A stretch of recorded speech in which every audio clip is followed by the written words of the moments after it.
Stories written by Jamie Rix.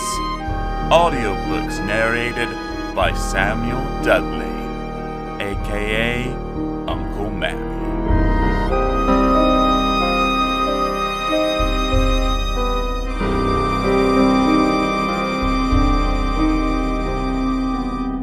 Story 1: Grandmother's Footsteps.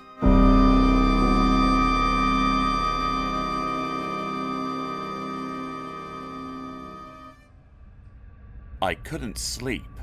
There was a man outside my bedroom window.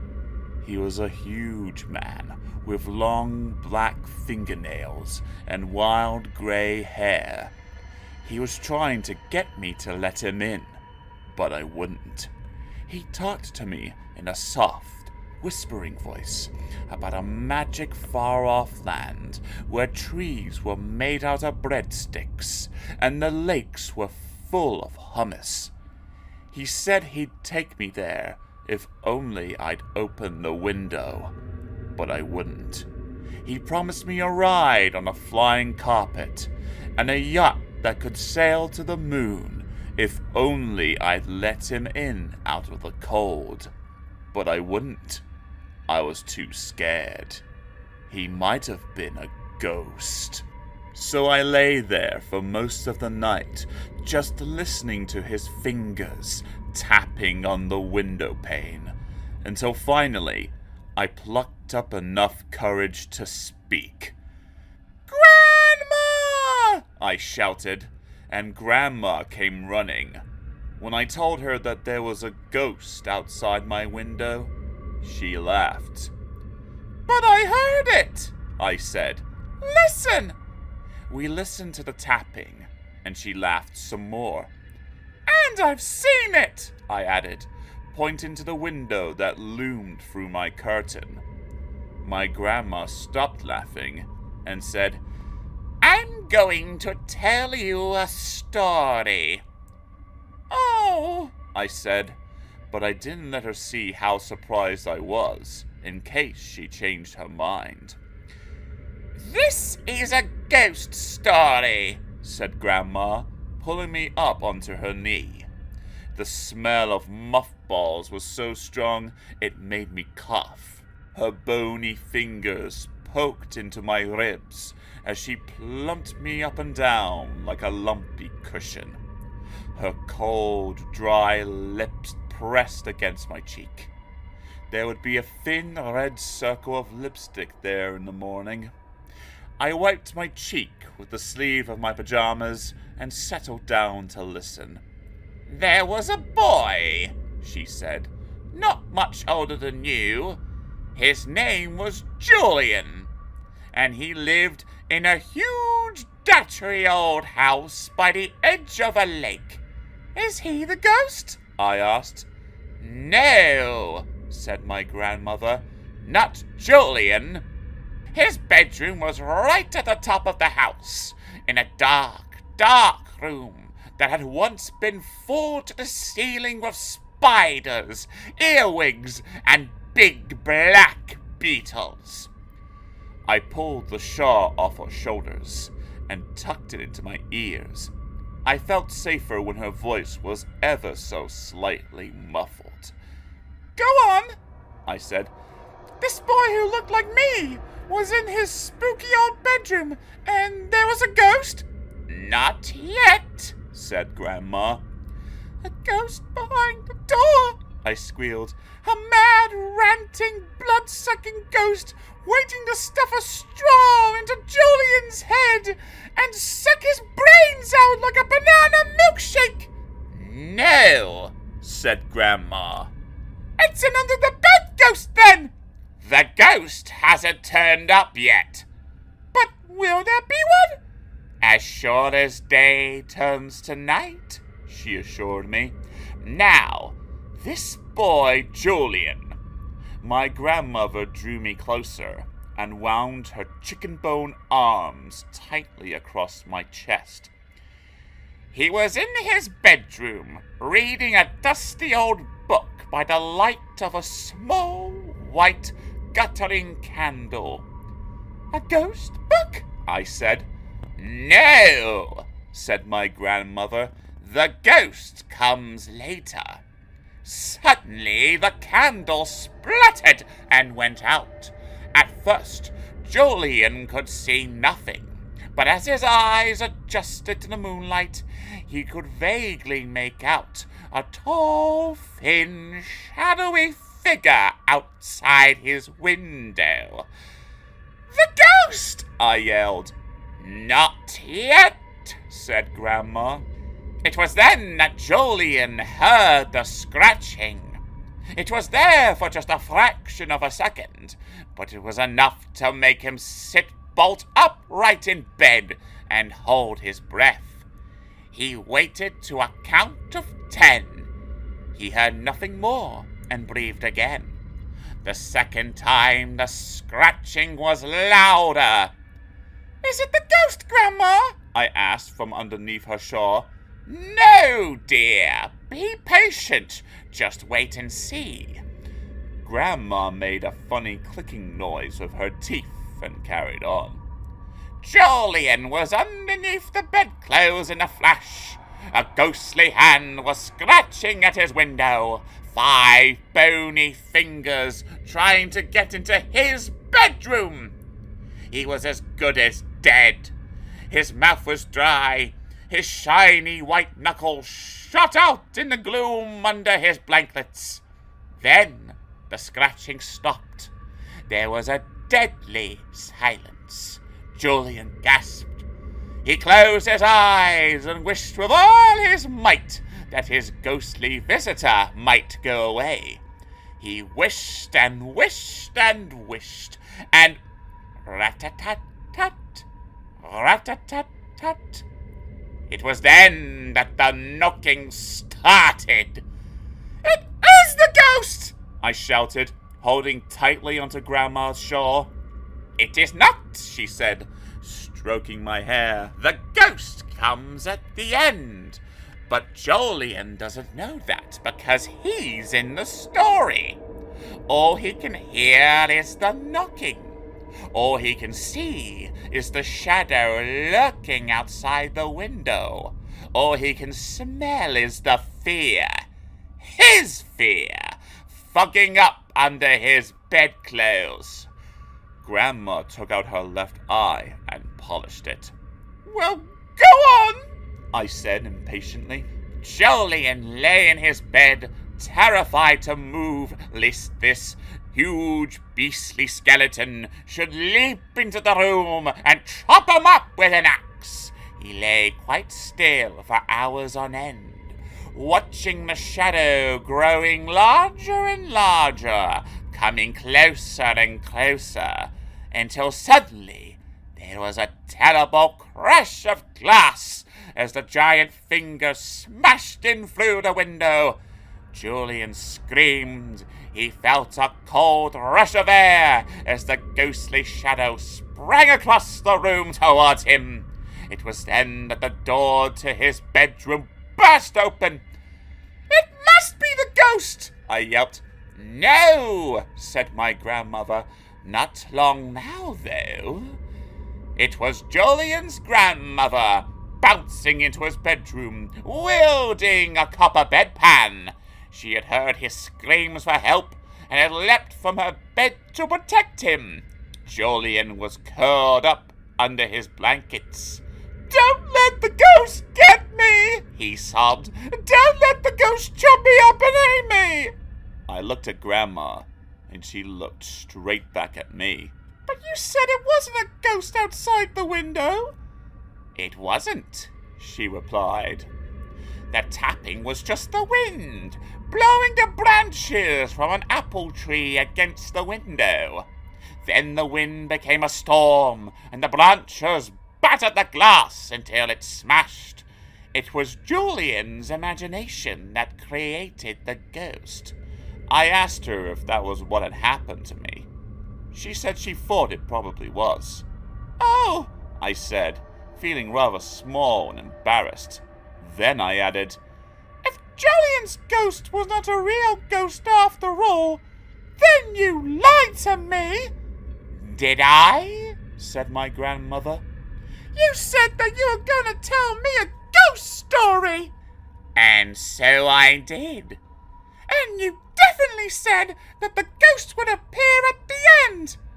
That's right, said my grandmother. And here I am. She stopped at the door and removed her head to rest her tired shoulders. Then she just disappeared, and I was sure I heard her ghostly footsteps treading a path back into a different world. I didn't sleep for a week after that.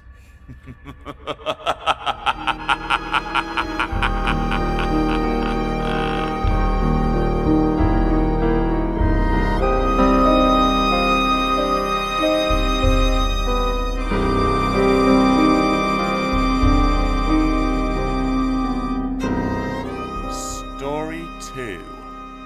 Burgers.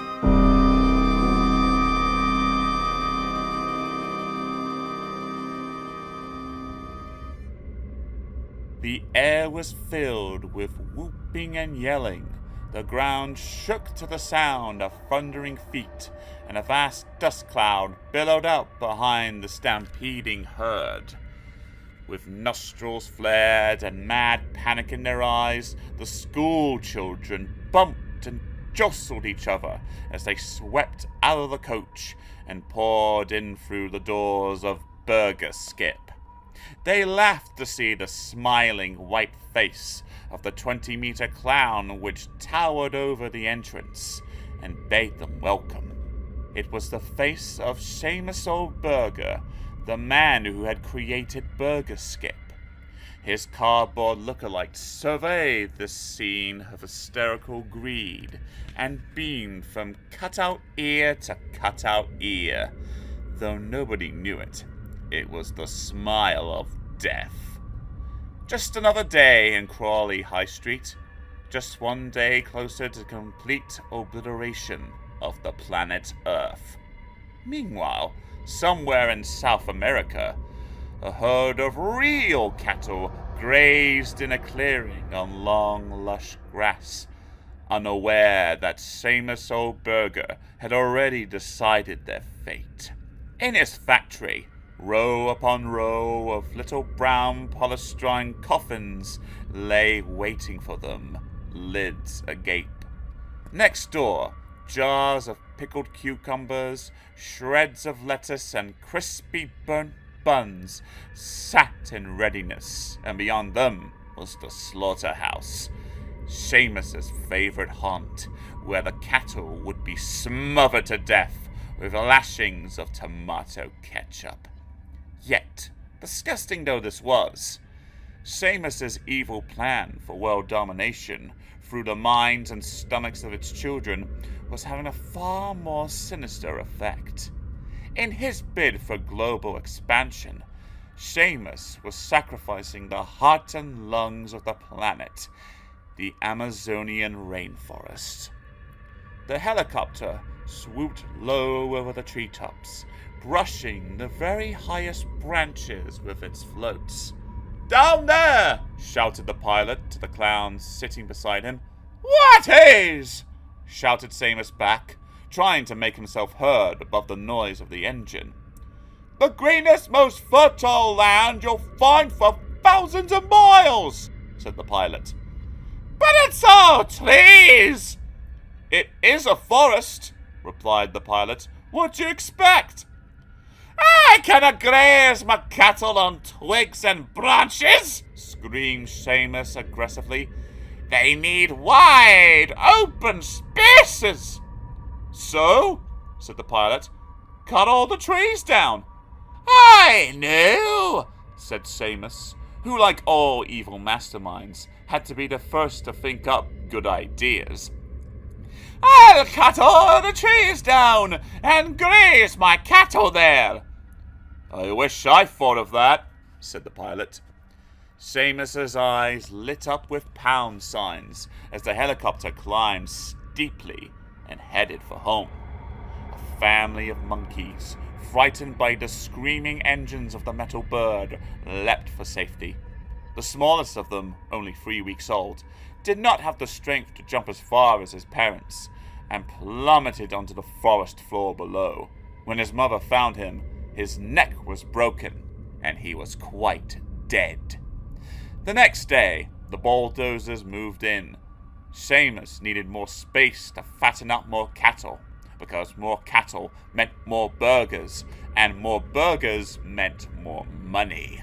Sadly, though, more money did not make Seamus any nicer a person. The forest was a beautiful place. For hundreds of years, the trees had been left to grow in peace, and now they threw open their arms, offering safe havens to all the thousands of animals that lived beneath them. Flowers like nothing you have ever seen before, or ever likely to see again, blossomed in a rainbow of breathtaking colors, and glistening streams, bringing life to everything they touched, nattered constantly to each other as they floated down to the mighty Amazon River. At the center of this untouched paradise stood the tallest tree in the forest. The Amazonian Indians called it Panachek, which, roughly translated, means God.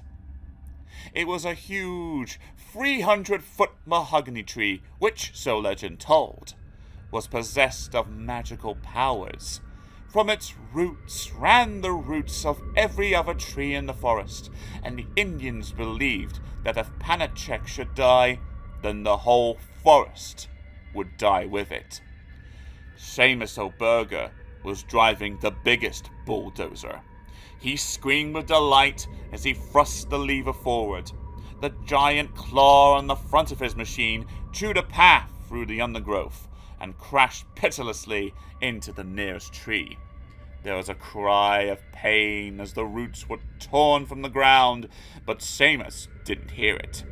He put his foot down hard and drove on towards the center of the forest, his caterpillar tracks biting into the fallen trunk and making it bleed. For days on end, all that could be heard in the forest was the sound of men shouting, trees falling, chainsaws buzzing, and Seamus O'Burger counting his money. Seamus's forest guide was an Amazonian Indian. He had not realized the full extent of Seamus's evil plan until it was too late. "I want to go back," he said one morning. "Nonsense!" snapped Seamus. "You can't! You'll go when I say so, and not before!" The guide hung his head and mumbled something about Panachek. "Speak up!" shouted Seamus as he sank his teeth into a burger skip big beef breakfast bap. "That tree over there," said the guide, pointing to a magnificent 300-foot mahogany, "is Panachek. If you cut it down, you will bring the whole world tumbling around your ears." "Mumbo jumbo!" sneered Seamus, adjusting his red nose. "It's just a tree! Cut it down!" he shouted to his men, who were busy cleaning their saws. "No!" pleaded the guide, sinking to his knees in front of Seamus. "You don't know what you're doing!" Seamus swept past the guide and knocked him to the forest floor. "Pull it down!" he screamed again. "Pull it down and bring me its highest branch as a trophy!" The lumberjacks seemed reluctant to carry out Seamus's orders. "What is it now?" said Seamus. The leader of the lumberjacks stepped forward. "We are afraid," he said. "There is such magic in that tree. We dare not touch it." Seamus was in no mood to argue. "Then I shall!" he fumed, grabbing the nearest chainsaw and striding up towards the mahogany tree all by himself. As the teeth of the saw sank into the bark, an ominous silence fell over the forest. The birds had stopped squawking. The animals had stopped moving. The forest was holding its breath. The chainsaw gouged the first lump of wood out of Panachek's side, and the mighty tree let out a groan. To you or me, it would have sounded like the creaking of a branch, but it was a groan.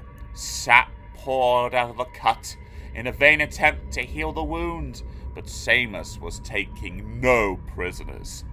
He cut deeper and deeper. The rest of the forest was now in tune with Panachek's pain. All the flowers closed their petals.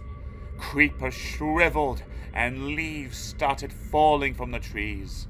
Then, slowly, as Seamus brought Panachek's life closer and closer to its end, a low, mournful wailing spread far and wide across the treetops as the forest exhaled its final breath.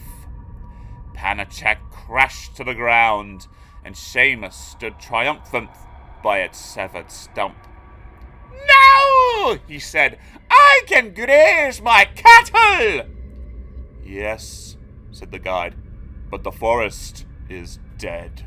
Seamus O'Burger made a lot of burgers out of the extra cattle that he was able to graze in his clearing. So many burgers, in fact, that soon he was feeding the entire population of Great Britain with them. Unfortunately, though, there were a lot of people in Great Britain, and Seamus quickly discovered that he was fast running out of land on which to feed his enormous herd of cattle. He went up in the helicopter again to look for new areas of the rainforest to knock down, and he would have found some had not the most extraordinary event taken place that very same day in Crawley High Street. A rather unpleasant young girl named Charlotte had been pestering her father all day for a burger skip jolly burger. "With chips," she kept adding, in case he hadn't got the message. Her father had finally relented, as all weak parents tend to do. They had duly driven down to Burger Skip in Crawley High Street and purchased a jolly burger, complete with a free Seamus O'Burger smiley face mask. Outside in the street, such was agreed, Charlotte tore down the countless wrappings, dropping them all on the pavement, closed her eyes in sheer unadulterated delight, and sank her teeth into the bun. "Ah!" she suddenly screamed. "Pie! Pie!" She spat bits of burger all over the road. "Charlotte, what are you doing?" yelled her father, who was more than a little embarrassed.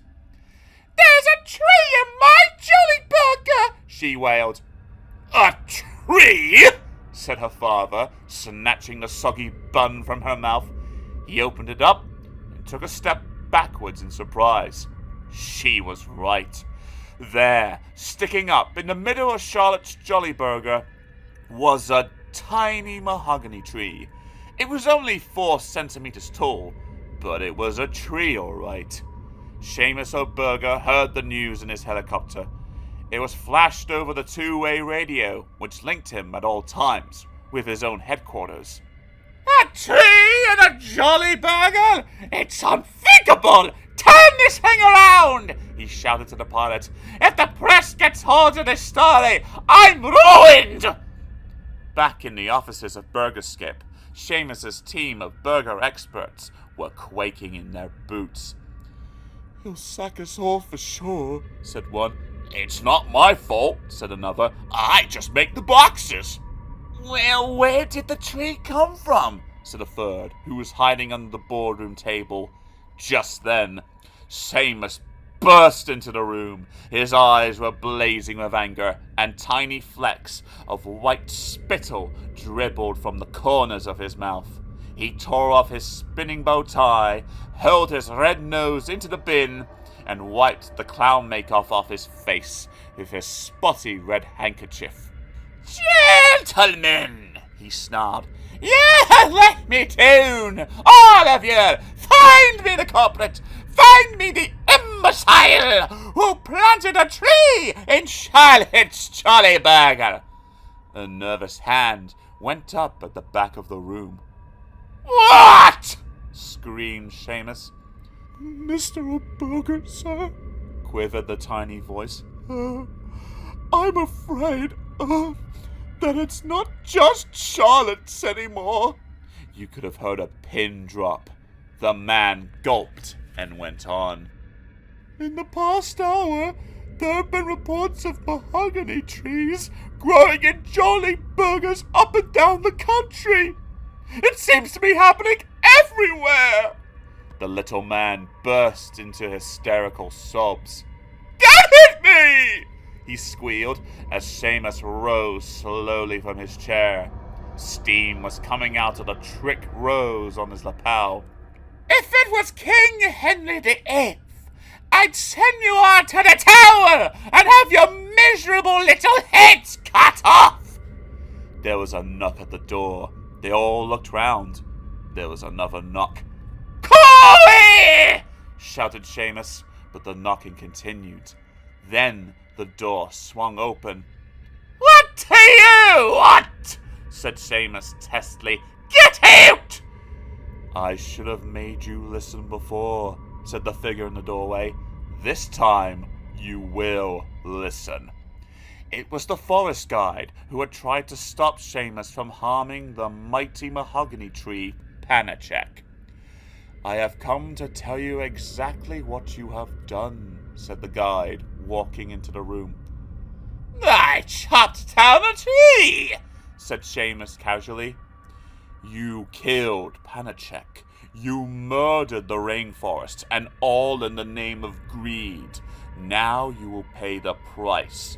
It is written that whomsoever defiles the god Panachek shall be haunted by its ghost until he too is dead. But I'm not dead, taunted Seamus. Maybe not you personally, Mr. Seamus Smiley Face O'Burger, but your company, Burger Skip, is. Take a look outside. Seamus O'Burger's face fell so far when he looked out of the window that he was never able to smile again. Where once had been a Burger Skip restaurant, now stood not one mahogany tree, but thousands.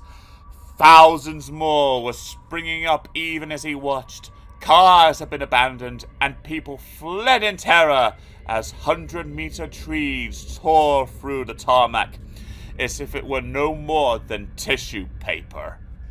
This is a trick! Screamed Seamus. No trick, said the guide. Justice. You destroy our lives. Panachek will destroy yours. This is happening all over the country, Mr. O'Burger, to every single one of your restaurants. Seamus O'Burger was a desperate man, and desperate men do stupid things. He leapt forward in a mad frenzy and grabbed the guide around his neck. You will pay for this! He ranted, squeezing as hard as he could. You cannot destroy Seamus O'Burger! A terrible rumbling shook the boardroom. The brightly colored portraits of the clown tyrant fell off the wall, and just as the guide thought he would surely suffocate, the ghost of Panachek burst through the floorboards, scooping up Seamus O'Burger in its twisted branches, and climbed up and up towards the sky. Seamus O'Burger was never seen again. An Australian farmer found a clown's waistcoat in his pig's trough some years later, but nobody could prove that it belonged to Seamus, despite the relish stains down the front. Burger Skip never sold another burger, which meant, incidentally, that the streets became litter-free. Charlotte became a vegetarian, and Britain, due to the fact that it was now the proud owner of the largest rainforest in the world, noticed a slight alteration in its weather pattern. Oh yes, and roast parrot became as common as roast chicken on people's tables for Sunday lunch. 。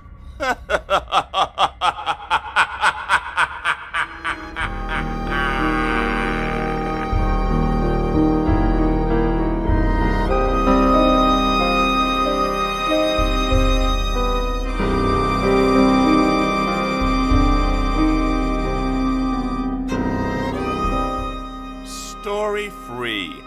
Tag.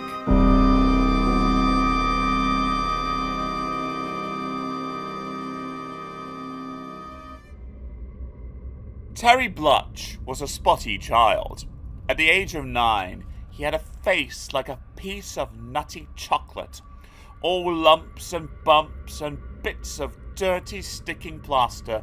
His parents had tried everything, from steam baths to cheese graters, but nothing could quell the mass of heaving eruptions all over his face.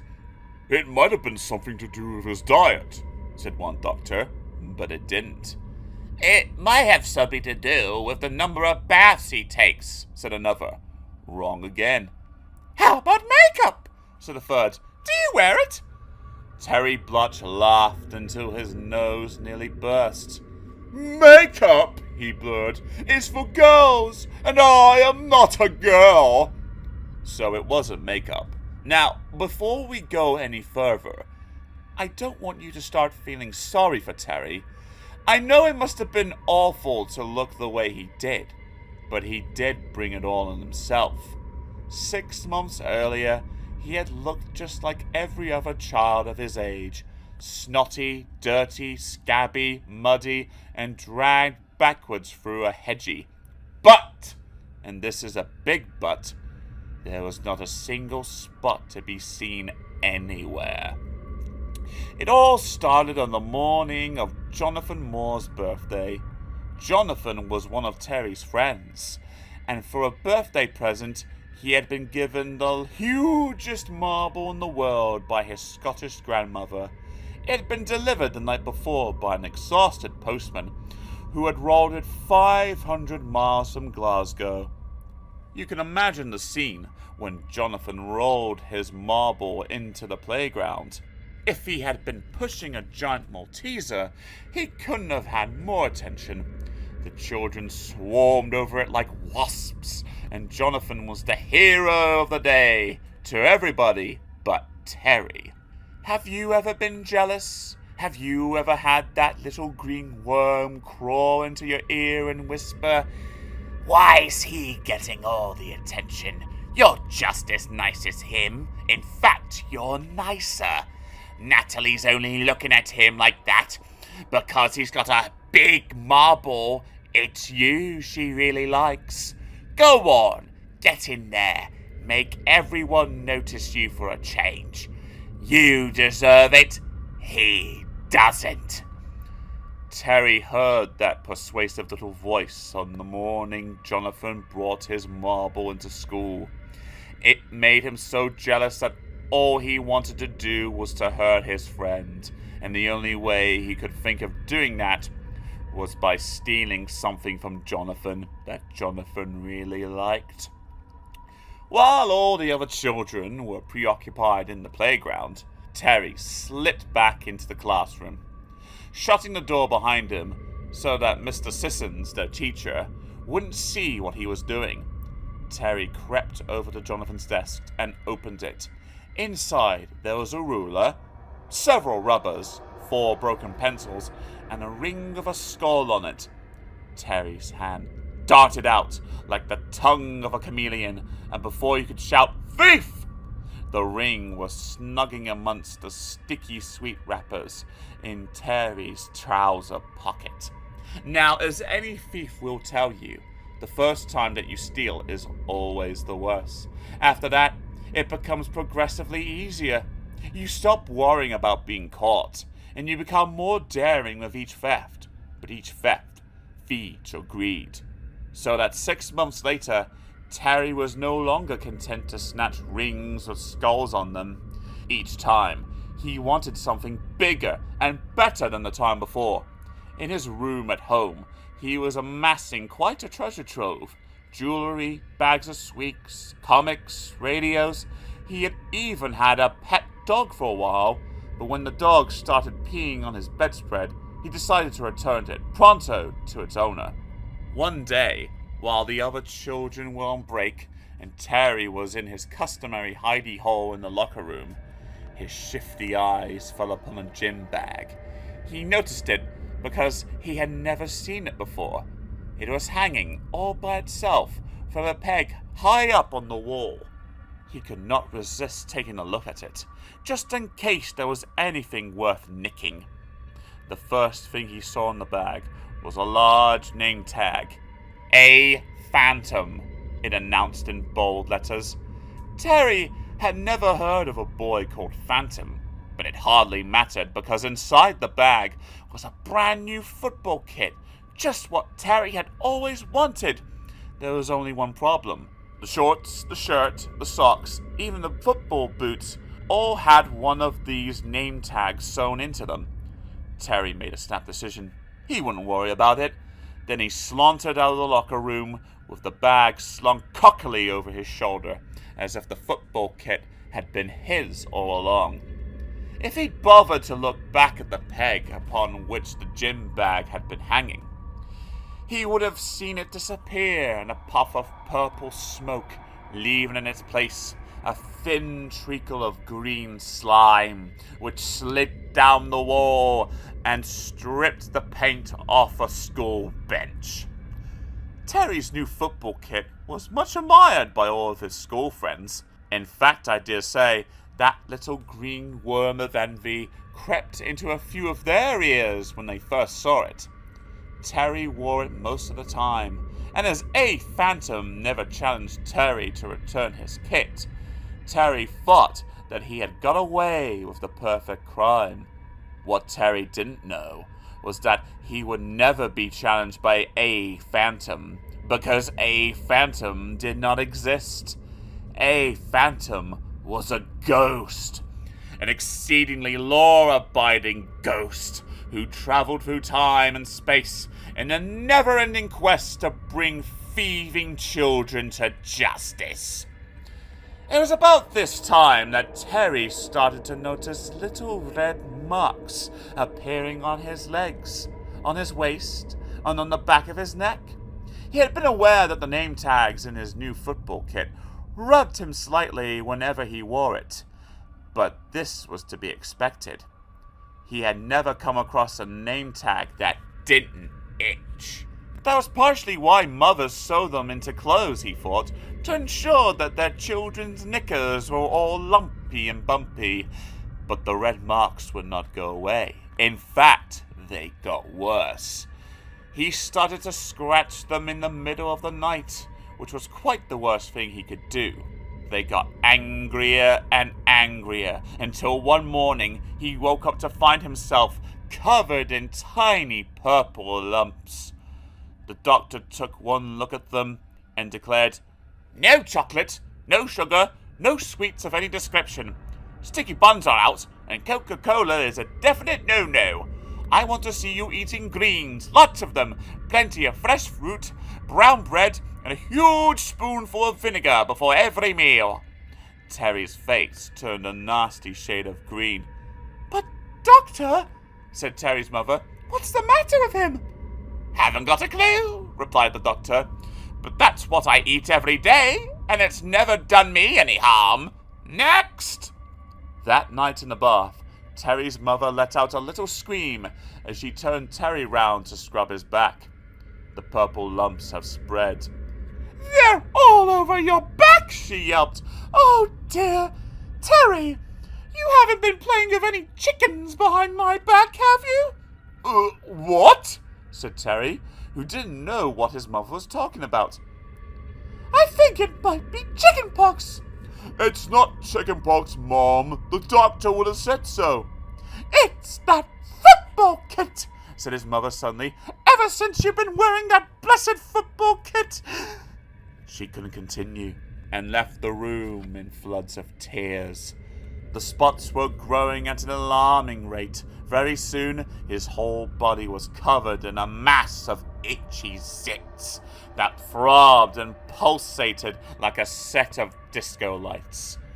He stopped going to school because other children's mothers were afraid that his condition might be contagious.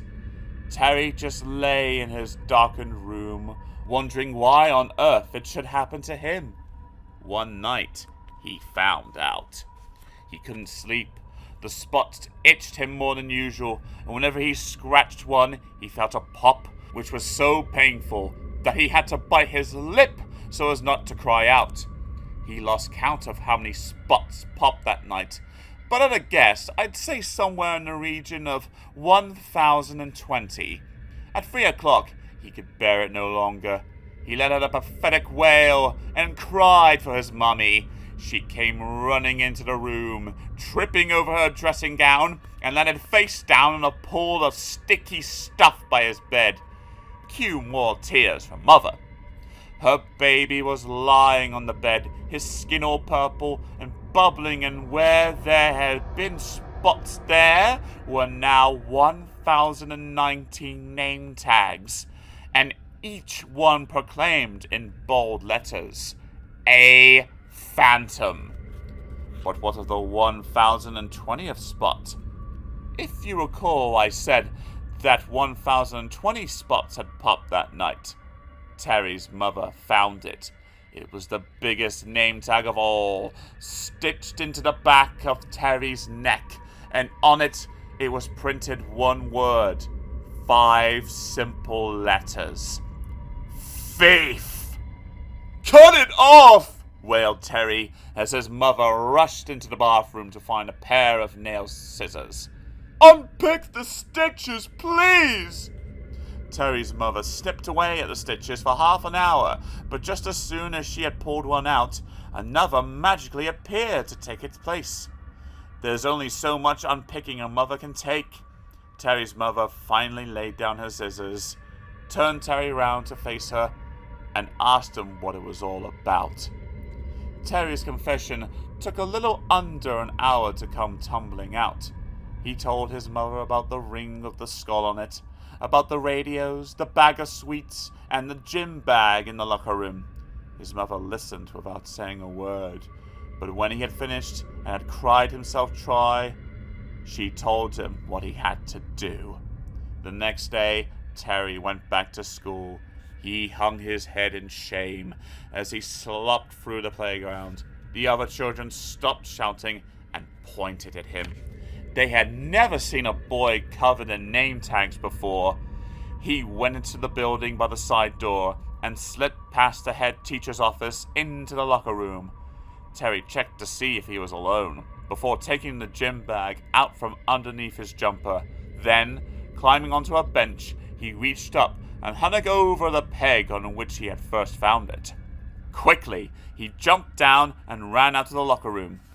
If he had bothered to look back at the peg upon which the bag was now hanging, he would have seen them both disappear in a puff of purple smoke, leaving in their place a thin treacle of slime which spread across the wall and clearly shaped itself into 7 neat letters.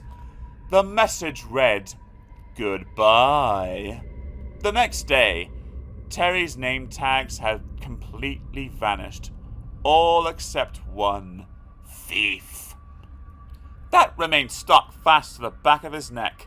After several hot baths, however, even the thief label started to fade, until eventually it just curled up and dropped off onto his pillow one night. Terry never stole again. He had the odd lapse when he looked at a chocolate bar in a sweet shop, or passed an unpadlocked bicycle in the street, but it only ever took the tiniest itch on the back of his neck to pull him round to his senses.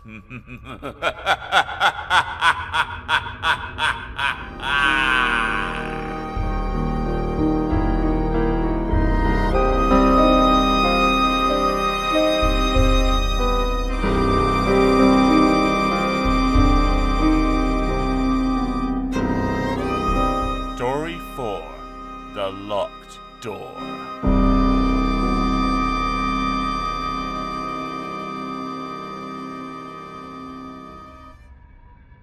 There is a room in a house, in a town, in a faraway country, that no one dares enter. The door has been locked for 75 years, and in that time, no living soul has set foot inside. The sign on the door reads quite simply, "Beware of the ghost." Every night, as the town clock strikes 12, the most spine-chilling scream heralds the start of a ritual that turns the bravest of men into quivering jellyfish. Many have tried to spend the night alone in this house, but few have lived to tell of its secret. Too often, come daybreak, their corpses are found, stiff with fear, by the window or the front door, through which they had been trying to escape. So, what is it about this haunting that makes it so terrifying? Is it the heavy hobnail boots that pace up and down the wooden floorboards all night? Is it the constant wailing and chattering that float through the house and penetrate your sleep? Is it the cries for help or the rattling doors? Or perhaps it's the tiny trickle of blood that seeps through the ceiling and drips off the light bulb in the bedroom. I think it's the rhythmical sound of the axe chopping wood. But then I lost my thumb in a bizarre chainsaw accident, so I would, wouldn't I? Others say that the noise of the ghosts hurling objects around the room would be enough to drive them mad. The truth is that behind that locked door at the top of that house, in that town, in that faraway country, there are noises to terrify everyone. Except perhaps a child, a small, innocent child, too young to understand what lies beyond the noises that she is hearing. Matt and Jody came from New Zealand. They had not been married long, but they needed somewhere to live. And as they did not have much money, they were forced to look at cheap houses. Of course, there was no house cheaper in the whole wide world than the one with the locked door, so they bought it. And they lived there happily for 3 years, strangely undisturbed by the noises that came from the locked room. Matt and Jody were both deaf, you see. They could not hear the ghost.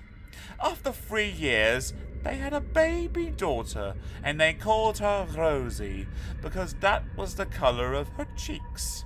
She had a smile for everyone, and would crawl around the house, gurgling happily whenever her parents looked at her. Everything seemed perfect. A happy child, 2 loving parents, and a beautiful house. And the ghost, of course. Don't forget the ghost. Now that it knew there were people living in the house, the ghost's nightly antics got worse. Windows were smashed, floorboards were ripped up, and the chilling sound of its mournful caterwauling echoed into every corner of the house. But only Rosie heard it. If Matt and Jody had seen the tiny drops of blood which dripped from the ceiling onto Rosie's bedroom floor, I dare say they would have packed their bags and sold the house instantly. But the blood was never there in the morning. It had run down between a gap in the old floorboards and vanished from sight. It was not surprising, therefore, that Rosie's parents were unconcerned about the ghost's conduct. Until, that is, the day that Rosie went missing.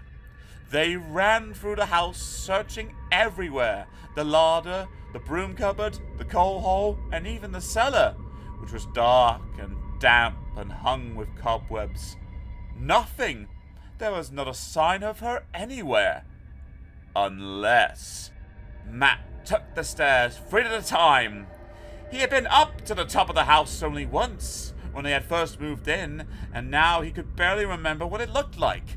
He and Jody had taken one look at the sign on the locked door, and decided that if they didn't disturb the ghost, then the ghost would not disturb them.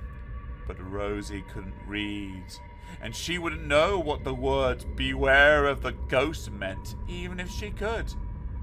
What if she had found the key and let herself in? Matt was thinking irrationally now. For the first time, he was scared of the house and the terrible secrets that it so jealously guarded. He threw his shoulder against the locked door, shouting Rosie's name for all he was worth. A pair of hobnail boots stirred on the other side of the door and scraped across the floorboards, but Matt was not aware of them. A tiny, quivering voice pleaded with Matt to open the door, but Matt could not hear it. Then the door handle rattled as something tried to get out of the room. Matt saw that. He took one step backwards. Rosie was in the room. She was trying to escape. Matt charged the door for a second time, but a wall of metal bars suddenly clattered down from above his head and blocked his way. The loft ladder had mysteriously slipped out of its clip and now stood between him and the locked door. Matt froze with fear. The ghost was trying to stop him from rescuing his daughter. Matt could not let that happen. Slowly he raised his eyes, terrified by the prospect of seeing the ghost in the loft. "Dada," said Rosie, looking down on her father. "Rosie find big hole in sky." From that day on, the loft was strictly out of bounds to Rosie. In fact, the top floor became a bit of a no-go area for the whole family. Matt did not want to go through all that worry again, and Jody was just plain scared. They strung a rope across the top of the stairs and placed a basket of kiwi bird feathers outside the locked door. This was meant to protect them from the evil spirit that lurked within. Jody had been shown this magic trick by a Maori elder in New Zealand, but as the elder had been more than a little tipsy than he had shown her, and as he had also been trying to convince her that a nightly bath in fish bowls and spinach kept Dracula away, she wasn't totally sure that it would work. Besides, any ghost that had hung around for 75 years was not just going to suddenly disappear overnight. And nor did it. Rosie stopped sleeping. The piercing cries and moans from the room above wormed their way into her dreams and turned them into nightmares. Fluffy white bunnies hopping peacefully through a sunlit meadow would suddenly find themselves devoured by the 20-meter jaws of a slavering wolf. Bags of sweets would turn into bags of black beetles, and worst of all, Rosie lost the ability to fly in her dreams. Yet strangely, her fascination with the locked door never dwindled. The more Rosie heard the ghost's plaintive voice in her dreams, the more she wanted to know about it. A while passed before Rosie got the opportunity to explore the top floor of the house again. It was the middle of the night. The town clock had just struck 12 when Rosie was wakened by a persistent scratching noise, the sort rats make when they are trapped in a coffin. It sounded as if it was coming from the chimney. She climbed out of bed and went across to the fireplace. She could hear the scratching quite clearly now. Suddenly, a cloud of dust exploded into the room and settled in Rosie's hair. The ghost was coming down the chimney! Rosie rushed to the door and shouted, "Help! The ghost is coming to get me!" But of course, nobody heard her. Well, nobody living, that is. As Rosie's cry rang through the house, it was the ghost who answered. "Help me!" said the faraway voice. "Help me!" It had always struck Rosie that the ghost's voice sounded rather sad and lonely. It hadn't occurred to her that this is what the ghost might want her to think, so that she would unlock the door. "Help me!" came the voice again, and Rosie found herself climbing the stairs towards the locked door. She was tall enough now to climb over the rope that stretched across the top of the stairs, and the basket of shriveled kiwi bird feathers was light enough for her to move it to one side. She edged closer to the door and put her ear next to it. The hobnailed boots stopped pacing and turned to face the door. There was a long pause. Rosie held her breath. "Hello," she said, in a voice so tiny that she could hardly hear it herself. An axe thudded into a block of wood. Then there was silence. Then there was shuffling. Then there was silence again. "Hello," said Rosie, slightly louder this time. A thin white finger crept out from underneath the door and touched the end of Rosie's foot. She jumped back and couldn't help but scream. When she dared to look again, the finger was still there. It beckoned her forward with slow, painful movements, while the voice from behind the door whispered, "Rosie, Rosie, Rosie, open the door!" Then the finger disappeared. Rosie knelt down to see if she could see anything under the door, but before she could get close enough to get a proper look, the finger was back, only this time with a key. "Take the key, Rosie," whispered the voice. "Open the door! Release me, Rosie! Take the key and open the door! Set me free, Rosie!" Rosie was in a trance. It was as if she had to find out what was behind that locked door, no matter the cost. She took the key. She put it in the lock, and her little heart raced as she turned it. The door had not been opened for 75 years and was very stiff, but eventually, after a fierce struggle, she heard it click. Her tiny hand shook as she reached up to the door handle and turned it once and entered the room that for so long had been shut off from the living world. The room was dark and lit only by a guttering fire in the corner. Rosie could see an axe, a pile of smashed up furniture, and a stack of old tins, but she could not see the ghost. Then something stirred behind her. Rosie spun round, expecting to see a 3-meter demon with bloodless eyes and a knife and fork dashing towards her, but instead she came face to face with a shrunken, crinkly old man of a long white beard that touched the floor. "Well, flip me over with a candlestick," he said. "Am I glad to see you? I've been waiting for someone to open that door for 75 years.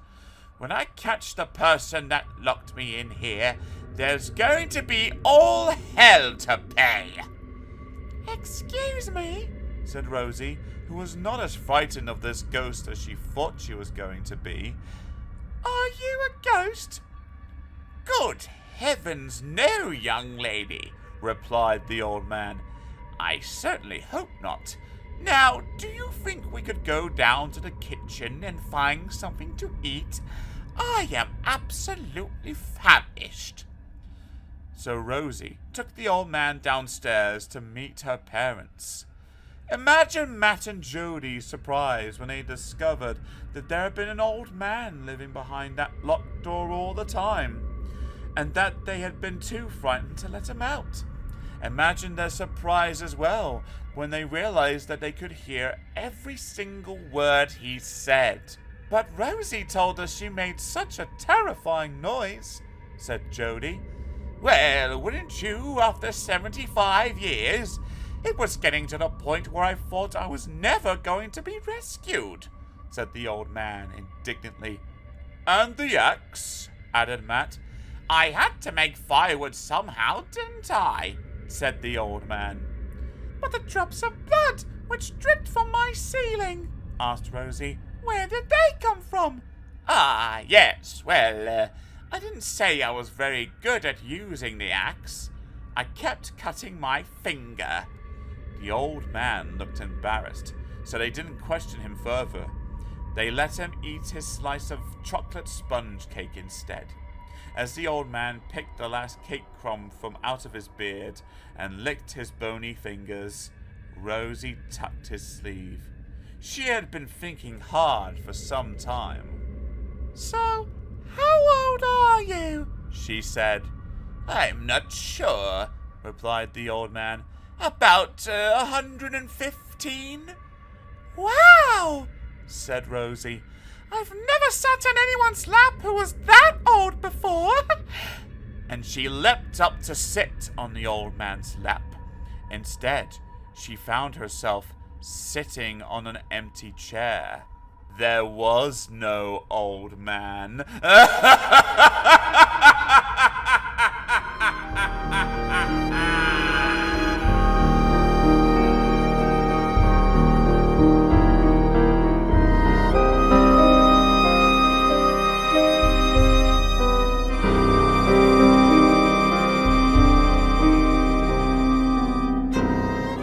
Story 5, A Tangled Web.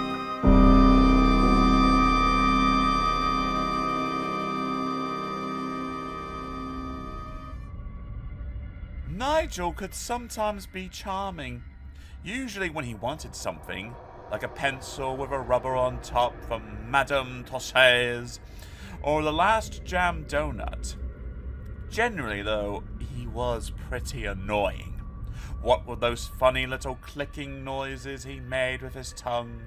Those eyeball rolls he did when he would scare grown-ups by showing them the whites of his eyes, and that terrible habit he had of standing in the middle of the room and staring at someone with his mouth wide open. "You look like a post box," his mother would say. Nigel would reply by clicking his finger. "If the wind changes, your face will get stuck," she'd add. Nigel would only reply by rolling the whites of his eyes. "Oh, please stop catching flies, Nigel," his mother would say in complete exasperation, and Nigel would reply, "But I'm a spider." Nigel had an unnatural passion for spiders. I don't mean that he collected them, as some children collect stamps or marbles, because he didn't. He liked to torture them, to catch them in jam jars and pull their legs off with his mother's eyebrow tweezers, to shut them inside matchboxes and push 100 pins through the outside until the spiders were as dead as it's spiderly possible to be, to press them in between the pages of large books like wildflowers, and of course to drown them in the bath and watch them flounder helplessly as the soapy whirlpool sucked them down into the dark, damp hell known to us all as the plug hole. Not a pleasant boy, Nigel. Not exactly a friend of the spider either. His mother once asked him why he was so cruel to spiders if he was supposed to be a spider himself. Nigel clicked his tongue. "There are spiders and spiders," he replied cryptically. "I am the spider they all fear. I am the head spider." "I saw a tarantula with a machine gun," said his mother, who was trying awfully hard to understand her son. "My name is Black Nigel," shouted Nigel. All the spiders who were close enough to hear scurried back into their secret places and curled up tight to stop their knees from knocking. "And Black Nigel eats spiders for breakfast." Nigel's mother left her son staring out of the window with his mouth open. "He is a peculiar child," she said to Nigel's father. "I don't know where he gets it from," said Nigel's father, sprinkling the wings of a dozen houseflies over his cereal. "Still, at least the boy's got an interest. That's more than can be said for other lads of his age." Nigel's mouth was still ajar some 2 hours later when Ariadne slipped into his room between a loose floorboard and a piece of brown linoleum. Nigel was waiting to catch a fly. Ariadne was looking for somewhere warm and dry to spin a web, somewhere where she could lie down and have her babies in peace. Although she didn't know it, Ariadne could not have chosen a more dangerous spot. Nigel's nose twitched as she ran along the skirting board and scampered up the leg of his wardrobe. His eyes rolled down to reveal their cold blue pupils, and he turned his head slowly in Ariadne's direction, just as a lizard might suck in breath prior to pouncing on a defenseless butterfly. So Nigel's mouth closed momentarily. He swallowed, licked his lips, and tiptoed over to his bed, where he kept a supply of jam jars stashed away under his pillow. Fly catching forgotten, spider hunt was on. Ariadne, meanwhile, had spun her web and was resting after her tiring work. Her stomach was swollen with hundreds of tiny baby spiders who kicked and shoved inside her to make themselves comfortable. It would not be long now before she gave birth, and try as she might to stay awake, she was unable to stop her eyes from closing. She fell into a deep sleep and dreamt of baby grows of 8 legs and a washing line hung with 1,000 wet nappies. Ariadne's web shook as Nigel tilted the wardrobe against the wall. He knelt down and put the jar on the floor next to him. Then he took out a torch and flashed it into the dark wooden corners underneath the wardrobe, which he knew from experience were where spiders like to hide. Ariadne was woken by a bright searchlight shining directly into her eyes. It confused her. She couldn't see what was happening. She couldn't remember where she was. She didn't imagine what this light was for. All she knew was that there was danger, and she had to escape to save her unborn children. Nigel saw the spider move. It was a big one. A huge wobbling belly that scraped along the ground as it tried to run. He yelped with delight at his catch. He held his jam jar tantalizingly over the retreating spider's head, allowed it to think that it was getting away, and then, at the very last moment, brought it crashing down. She was trapped. "Let me out! Please let me out!" squealed Ariadne, but Nigel didn't understand spider speak. Not that he would have listened even if he had. He slipped a piece of paper over the opening to the jar, turned the jar the right way up, and laughed as Ariadne fell painfully onto her back. "I expect you're cold," he said, clicking his tongue. Ariadne shook her head. "I expect you want warming up," he said, rolling his eyes back. Ariadne stood on her back legs and tried to get as close to Nigel's ear as she could. "Kill me if you must, but don't harm my babies," she begged. But her pleas fell on deaf ears. Nigel had already lit the candle. He held it underneath the jar and moved it round and round in a circle. The glass under Ariadne's feet started to warm up. She moved to a cooler spot, but the flame followed her. "Ouch!" she screamed. "You're burning my feet!" She tried to climb up the side of the jar, but it was too slippery. "Please stop!" she cried. Nigel watched impassively as the spider with the fat belly slid back down the sides of the jar and fried. He took the dead spider out of the jar, opened his window, and dropped it into the dustbin below. Then he blew out the candle, returned the jam jar to its rightful place under his pillow, sat on his bed, and sniggered. The dustmen came the following morning.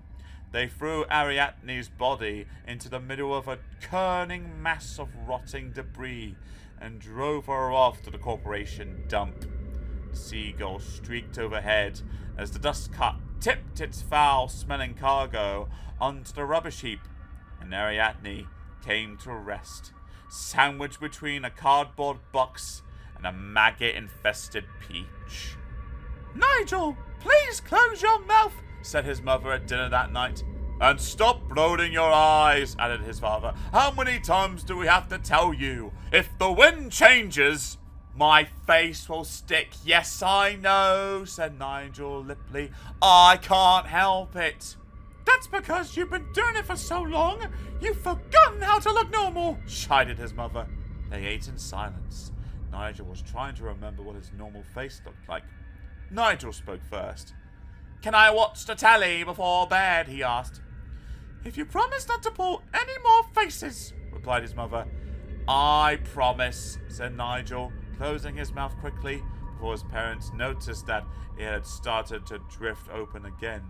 Thanks, he said, then sorry, as his tongue clicked of its own accord.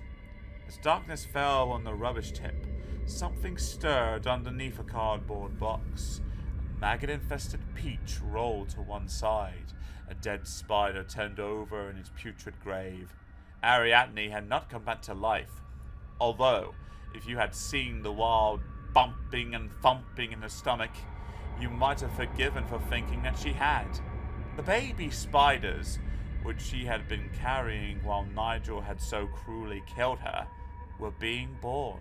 Suddenly, thousands upon thousands of tiny spiders burst out of her belly and floated on gossamer threads to the top of the rubbish heap. Thousands upon thousands of pale white spiders lined up along the edge of an old rusty tin bath. They were not flesh and blood like you and me, for they too had died inside that terrible jam jar. They were a ghostly army, 40,000 legs strong, waiting for the wind to carry them off to Nigel's house. Nigel sat in front of the telly, with his bottom jaw on his chest. His mouth was open so wide, you could have driven a train through it. Go to bed, said his mother suddenly. What? Said Nigel. I warned you, she said, grabbing him by his arm. Any more faces and off to bed. But I didn't know I was doing it, pleaded Nigel as he was hurried out of the room. Good, said his mother, who was getting a tad steamed up. Then you can go upstairs and not know you're catching flies up there. And she slammed the sitting room door so hard that the house shook. You only have yourself to blame if the wind changes, came the distant voice of Nigel's father. Oh, shut up, thought Nigel as he climbed the stairs to bed all by himself. Outside, the wind changed direction. The ghostly spiders were lifted from their perch and blown gently across the rooftops towards Nigel's bedroom window. Nigel was asleep when his mother went up to check on him. As usual, his mouth was wide open and he was snoring thunderously. It was a bit stuffy, so she opened the window, kissed him on the cheek, and went off to bed herself. She didn't see the thousands upon thousands of pale white spiders dripping from the branches of the apple blossom tree that stood directly beneath Nigel's window. If she had, perhaps she would never have opened it, because as she left the room, the wind picked up again. It lifted the spiders out of the tree and guided them through the window. It nudged them across the room towards the bed, and it dropped them, one by one, into that gaping, snoring hole in the middle of Nigel's face. The spiders spent a busy night in Nigel's chest. Although uninvited, they quickly made themselves at home by spinning their delicate webs around his ribs. Come morning, they were all fast asleep, exhausted from their night's labors. When Nigel awoke, he felt very strange. His chest was tight, as if he had a bad cold, and it hurt him when he breathed. He coughed to clear his throat. A tiny spider popped out of his mouth and scuttled away into the folds of his duvet. Nigel looked at the ceiling. There were no spiders up there, so where had it come from? He coughed again. Another spider popped onto his bed. Nigel shut his mouth. He could feel something crawling around in his throat. Surely not. He coughed for a third time, just to check, and let out a feeble scream. The spiders were coming out of his mouth. At breakfast that morning, Nigel's parents noticed that he kept his mouth firmly closed. "Learnt your lesson?" said his mother smugly.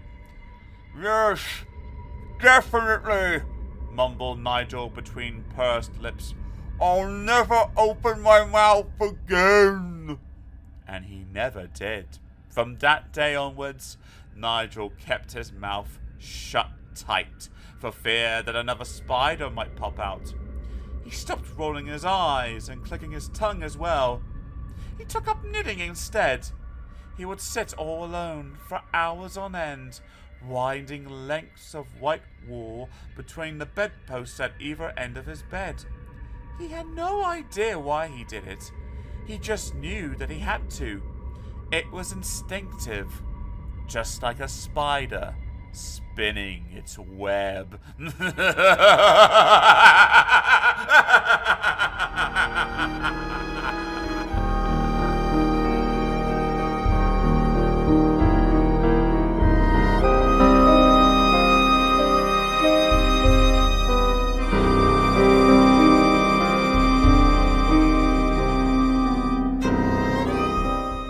Story 6: The Well.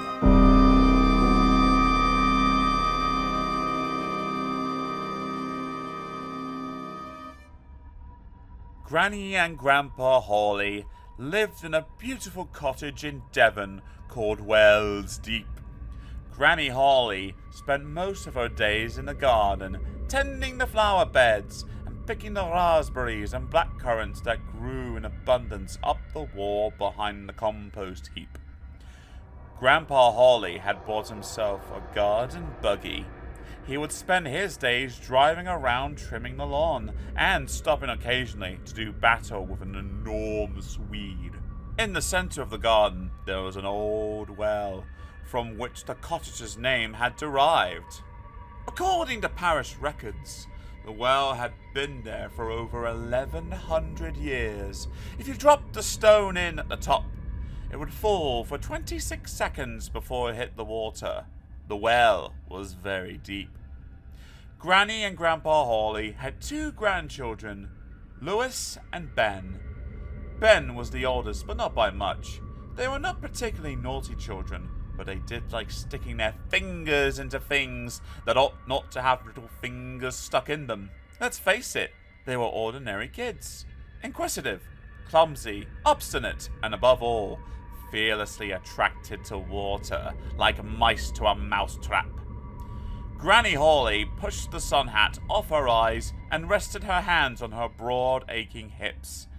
"Kiwi!" she shouted. "Grandpa!" Grandpa Hawley chugged up on his buggy.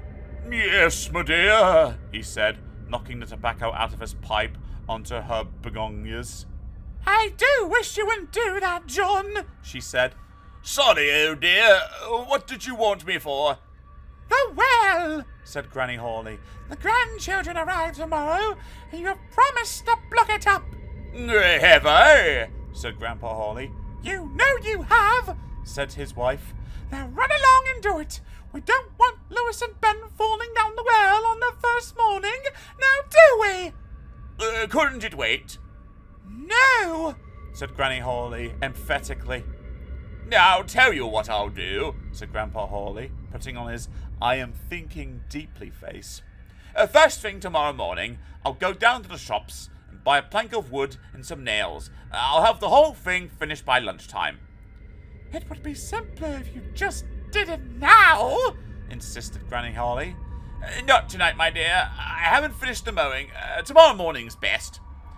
"Very well," said his wife, picking up her shovel. "If you promise." "That's the spirit," said Grandpa Hawley, as he poddled off again on his buggy. "Tomorrow morning, you'll see." Next morning, Grandpa Hawley had a lie-in. Once he had finished his breakfast in bed, consisting of 3 boiled eggs, a jug of orange juice, several cups of black coffee, and a plate of Marmite soldiers, it was time for his bath. A ritual, hour-long soak listening to Gardener's Question Time on Radio 4. Then he shaved, brushed his hair, straightened his tie, and went downstairs. It was 12:15. Granny Holly was waiting for him. Her lips were ever so slightly pinched, and she was affecting an air of general business, although she actually had nothing to do. "And what about the well?" she said brusquely. Grandpa Holly looked surprised. "The well?" "The well," she repeated, "which you were going to board up this morning." "Good heavens, no, oh dear. I said I'd do that this afternoon." "No, you didn't," said his wife. "Didn't I?" said Grandpa Holly innocently. "This afternoon," she continued, "the children arrived. There will not be time to do it this afternoon." "Oh, what a shame," he said. "Well, I'll just have to do it tomorrow morning." And off he went to sharpen his blades on his roller mower. Louis and Ben arrived at 3 o'clock with their parents. 3:05, their parents left. They were late, and just had 2 hours to catch their plane to Venice. The children stood in the hall, clutching their suitcases. "Well," said Granny Holly, "isn't this nice? Let's go and see Grandpa in the garden." Grandpa was asleep in his potting shed. He was trying to sneak 40 winks while his wife wasn't watching. "Hello, Grandpa," said Ben. Grandpa woke with a start and upset the bottle of beer which he had hidden in his jumper. "Good heavens, there you are. I've been waiting out here for hours for you two to arrive." "You're asleep," said Louis. No, he snorted. "Just getting my eyelid to rest. Now come along and let's go and explore." Granny Holly put her hand up to stop them. "One more thing before you go, children," she said. "Don't go near the well. Your grandfather will be putting it up tomorrow morning, but in the meantime, it's not safe. Do you understand?" Louis and Ben nodded seriously. Then Granny Holly left to worry about dinner. That night, Grandpa Holly couldn't sleep. Every time he tried to snuggle down, something tickled his feet. Every time he tried to close his eyes, a little hand tugged them open again. Then he heard laughter. Childish laughter coming from underneath his bed. He thought it was his grandchildren, but when he took a look under the bed, there was nothing there. Except the potty, of course. "How very strange," he thought to himself.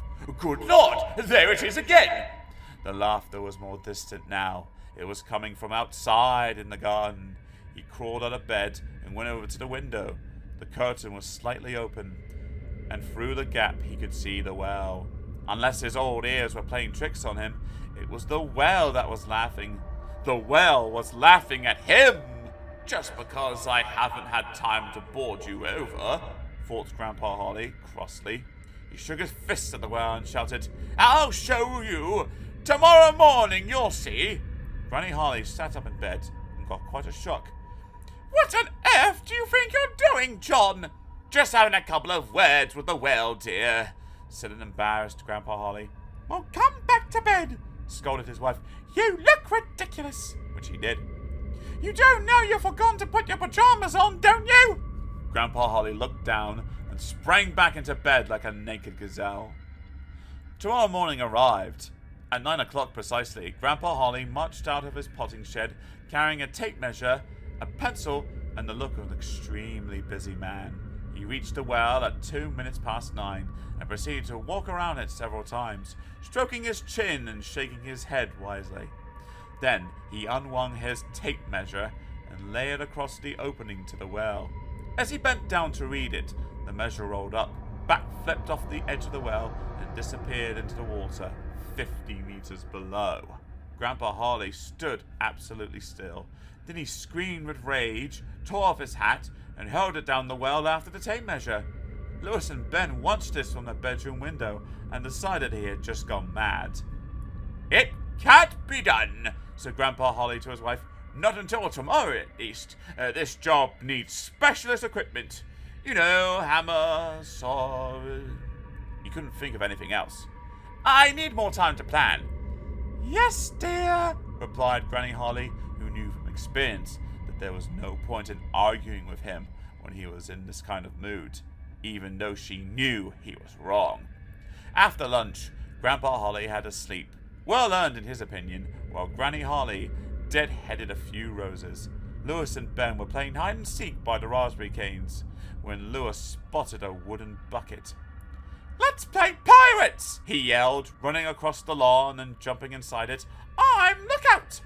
"And I be Long John Silver," said Ben, closing one eye and hopping around on his left leg. "Land ahoy!" bellowed Lewis, rocking backwards and forwards in the bucket as if caught in the eye of a fierce storm. He was getting quite carried away in his crow's nest. He grabbed the rope that was hanging by his side and threw it to Ben. "Ha ha! Heave ho, me hearty matey!" he ordered. "Right-ho, Captain," said Ben, taking the rope and giving it a tug. The bucket slid across the lawn and lifted off the ground. Lewis squealed with both terror and delight. He was flying. Granny Harley daped her hot head with a handkerchief. She heard the boys' shriek of uncontrolled excitement and glanced across at them. Her heart stopped. The hairs on the back of her neck shut up. Her fingertips turned icy cold. "Benjamin!" she shouted. She was up and running. "Benjamin, stop!" Lewis was not in a crow's nest. He was sitting in the water bucket. The water bucket was attached to the rope which Benjamin was holding, and the rope ran through a shiny black pulley which was bolted onto a block of wood right over the center of the well. Lewis was pointing out to sea, unaware of the huge drop into the water beneath him. Ben was pretending to see land too. He let go of the rope to shade his eyes. Lewis screamed as the bucket slipped downwards and then suddenly jammed to a halt again. Granny Harley sat on the lawn crying, the rope held firmly between her two shaking hands. Grandpa Harley was waking with a bucket of cold water in his face. "You lazy, good-for-nothing old bag of bones!" she ranted. "They could have been killed! Stop putting off till tomorrow what you should be doing today! Find some wood and fix the well!" "Point taken," said Grandpa, looking at his wife's ashen face. "Tomorrow morning, I'll be there, just to see if I'm not." Then he lay back down, closed his eyes, and dreamed of 1,000 new excuses for not blocking up the well. There was a full moon that night. Once again, Grandpa Harley could not sleep. Once again, he was prodded from his slumbers by little tickling fingers. Once again, he heard the distant childish laughter which floated up from the well and crept into his bedroom through the open window. He got up to investigate. The well was bathed in an eerie half-light and stood glowing in the middle of the garden. At first, this was all Grandpa Harley could see, but gradually, as his eyes adjusted, he could make out a tiny figure emerging from the back of the cottage and running across the lawn. He rubbed his eyes, thinking the light was playing a trick on them. But the figure did not disappear. Its image grew stronger until Grandpa Harley was convinced that he could see, standing on the edge of the well, a small child. "Benjamin?" whispered Grandpa Harley. "Lewis?" The child held out his hand to Grandpa Harley, then toppled backwards and silently fell in. Grandpa Harley dashed down the stairs and ran down to the well, expecting to find a boy. There was none. He flashed a torch down into the dark depths, but all he could see was the glinting water. He leant out over the black hole and called out, but only his voice replied. Then he heard a laugh behind him and felt a tiny hand press into the small of his back. Before he could turn around, he had lost his balance. He scraped his face as he fell. He pushed his arms and leg against the brick walls, but he could not stop himself from sliding 50 meters into the cold, slimy water below. The shock of hitting the water brought him round. He shouted for help as his hands fumbled to gain a hold on the shiny walls. Fortunately, there was a ledge just above his head, and he managed to pull himself up to safety. He spat out a mouthful of brackish water and called out again. "I'll help," said a small voice underneath the water. Grandpa Harley's eyes nearly dropped out of their sockets as a small boy with a face like a blueberry rose up out of the water and settled down on the ledge next to him. "You should have nailed some wood over the top," he said. "Who are you?" said Grandpa Harley. "I am the ghost of jobs left undone," said the boy. The ghost of what? Spluttered Grandpa Holly. Jobs left undone, repeated the boy. If you had blocked in this well when you were meant to, none of this would have ever happened. But I was going to do it tomorrow. That's what my grandfather kept saying, said the boy. But he never did. That's why I fell to my death down this well. Grandpa! Two little voices bounced down the walls. Grandpa Holly looked up. He could just make out the dressing down figures of Lewis and Ben leaning over the top of the well. We've come to save you, announced Ben. We heard you shouting. Stay where you are, replied Grandpa. On no account move. It's too dangerous. It's all right, responded Lewis cheerfully. We know what to do. Then Lewis and Ben got into the bucket, held on to the rope, and slowly inched their way into the well.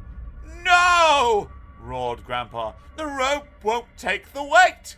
But it was too late. The rope snapped, and Lewis and Ben fell like rocks towards the water. No! Shouted Grandpa, sitting up in bed. What is it? Said Granny Holly. Nothing, he lied. Just a dream. Then he lay down in his soaking wet pajamas and tried to get back to sleep. The next day, the well was boarded up before Lewis and Ben had even got out of bed.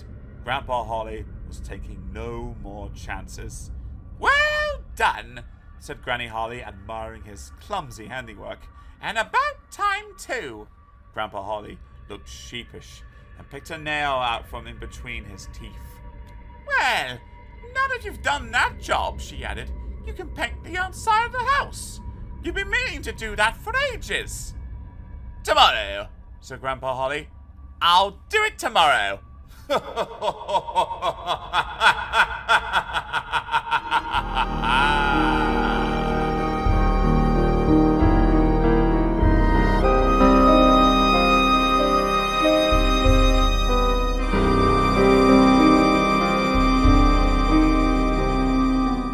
Story 7. An elephant never forgets.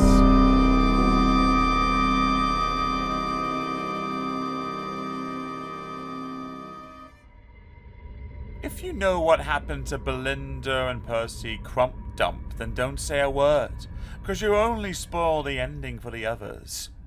If you've never heard of them, then I must warn you now that the story you're about to hear is full of greed, misfortune, sadness, cruelty, and just desserts. Those of a nervous disposition should close the book right now. So, you decided to stay, have you? Very brave. Belinda and Percy Crump Dump belonged to Mr. and Mrs. Crump Dump of Crump Dump Road, Crump Dump Town, in Crump Dump County. Mr. Crump Dump was a very, very wealthy man and owned an entire town all by himself. Mrs. Crump Dump was no pauper either. She had made her fortune by waiting for her father to die, which she had done with little grace and much impatience. They were not the most pleasant family in the world, and just as the old saying says, money was not able to buy them happiness. It did buy them a safari holiday in Africa, though. They drove through the African bush in their open-top Rolls-Royce, looking at the wildlife. Their guide was a friendly old man called Roger, who had lived in Africa all his life, and knew everything there was to know about wild animals. He knew where they slept, where they played, where they ate their lunch, and most importantly, where they went to get away from the prying eyes of families like the Crump Dumps. This is why Mr. Crump Dump had hired Roger, because he wanted his family to see the animals that nobody else had ever seen before. Animals truly in the wild. Roger certainly knew his stuff.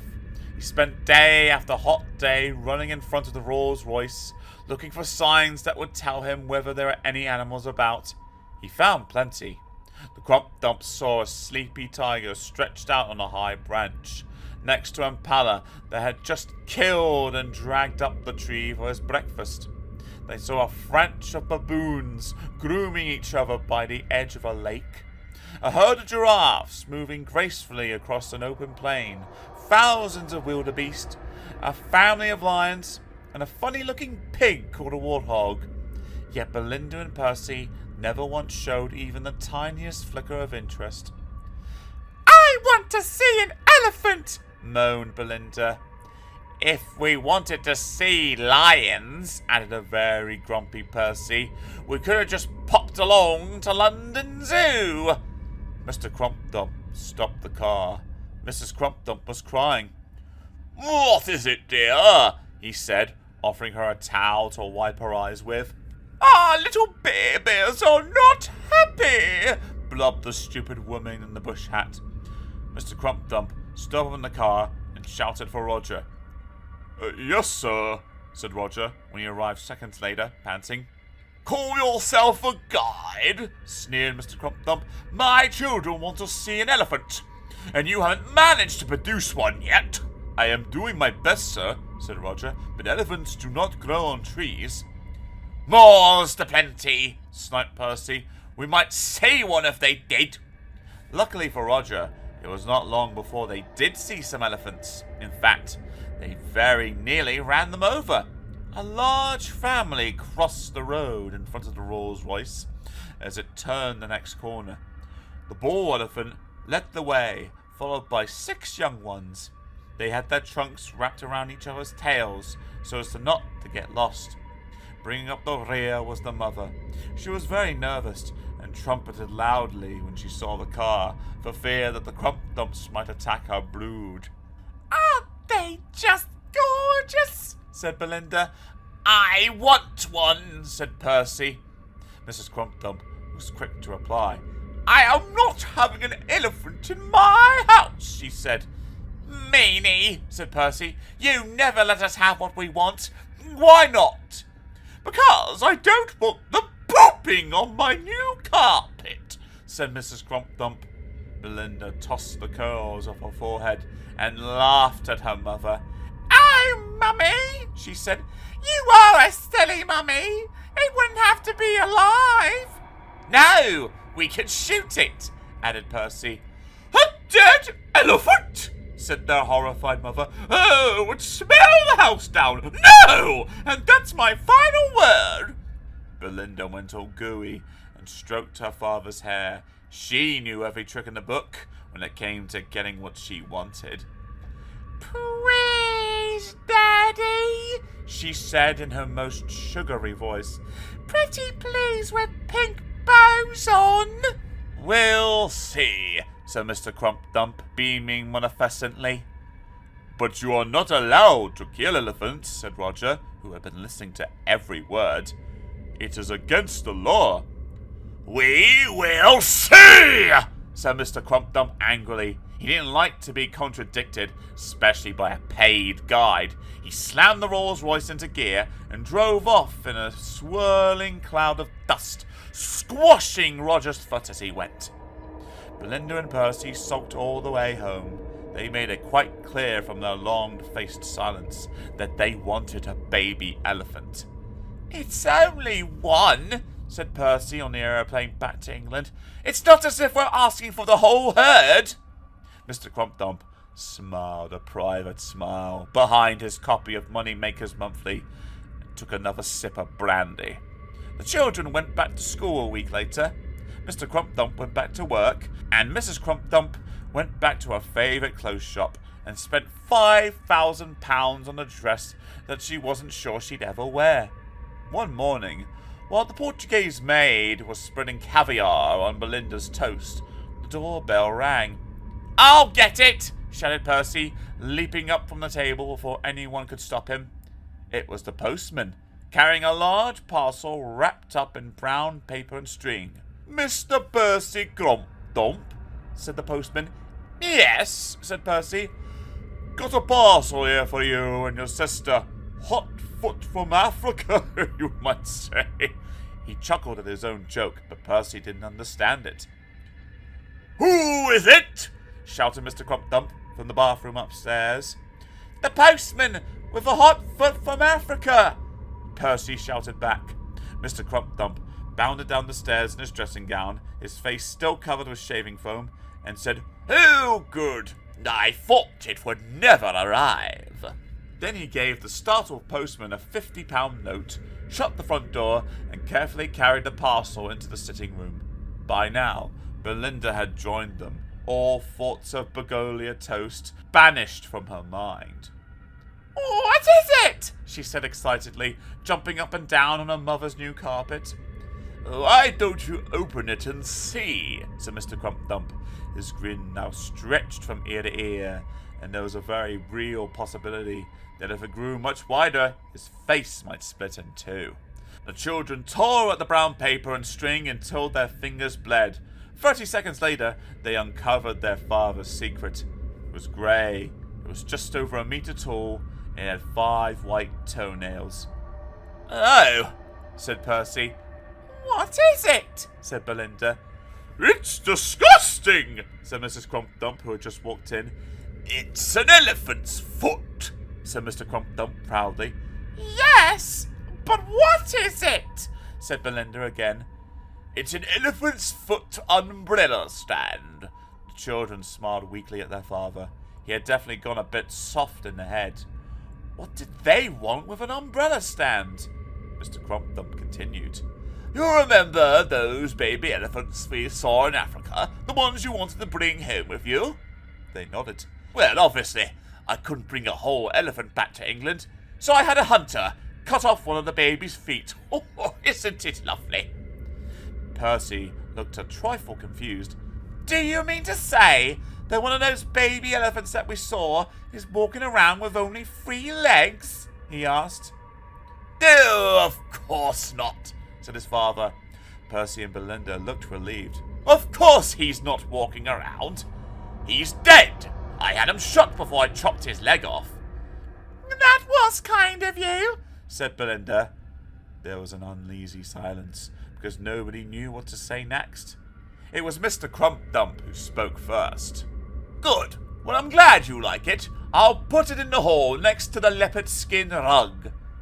After the initial shock of seeing a dead elephant's foot in their sitting room, the children grew to like their new present. They were the envy of their school friends, who all wanted one too. This helped to make the elephant's foot seem even more special in the eyes of Belinda and Percy. Besides, they had got what they wanted. That was the main thing. It also proved to be most handy for storing umbrellas, especially as a spat of bad weather had just settled in over England. It had been raining non-stop for 3 weeks when Mrs. Crump-Dump announced that she was taking the children to the shops to buy them some new shoes. "Do we have to?" moaned Google-eyed Percy, who was slouched on the sofa watching his 5th video in a row. "Yes, we do," said his mother sharply. "But we'll get soaked," whined Belinda. "A little bit of water never did anybody any harm," said Mrs. Crump-Dump, holding out their red macintoshes and shoe oysters. The children dragged their grumpy feet into the hall. "I wish it would stop raining," said Belinda as she took an umbrella from the elephant's foot. "Ha! Fat chance of that," muttered Percy. And the rain stopped. In less time than it takes to turn off a tap, the black thunderclouds disappeared, giving way to a clear blue African sky. Belinda looked at Percy. Percy looked at Belinda. Then they both looked at their mother, but Mrs. Crump-Dump was looking in her handbag for the car keys. "Did you see that?" shouted Belinda. "I wish that the rain would stop, and it did! I can do magic!" "No, you can't," said Percy. "That was a fluke." "No, it wasn't! I'll do it again if you don't believe me." She looked very seriously at the sky, rolled back her eyes, and chanted in a sort of deep magician's voice, "I wish it could start raining again." But nothing happened. If anything, the sun shone even brighter. "Told you," teased Percy. "But I did make it stop raining! I did!" Belinda threw a tantrum and hauled the umbrella back into the elephant's foot. And it started raining again. This time, Belinda and Percy did not look at each other. Their eyes were firmly fixed on the elephant's foot. The same thought flashed through their heads at exactly the same time. Percy grabbed the umbrella first and shouted, "I wish I was 20 feet tall!" His mother screamed as suddenly he shot upwards and disappeared through the whole ceiling. His head crashed through the floorboards of the bathroom like a battering ram. Percy rubbed the egg on his huge forehead and said, "Actually, I wish I wasn't," and he shrunk back to his normal size. Belinda was frantically waiting for the umbrella, but once she had got it in her hands, she couldn't think of anything to wish for. I wish I had a poster of Jason Donovan," she screamed at last, and there it was, neatly rolled up inside the elephant's foot umbrella stand. Mrs. Crumpdump lay unconscious on the floor as Belinda and Percy hugged the magic elephant's foot. It was quite the most brilliant toy they had ever had, and they danced with glee around its 5 white toenails. But magic is not a toy. Children very rarely treat their toys with respect, and of course, respect is what you must have for magic, otherwise it can turn against you. I don't think that Belinda and Percy knew this. At first, they wished for simple things like sweets and an ice cream, but they quickly became bored and set their sights on bigger and more expensive acquisitions.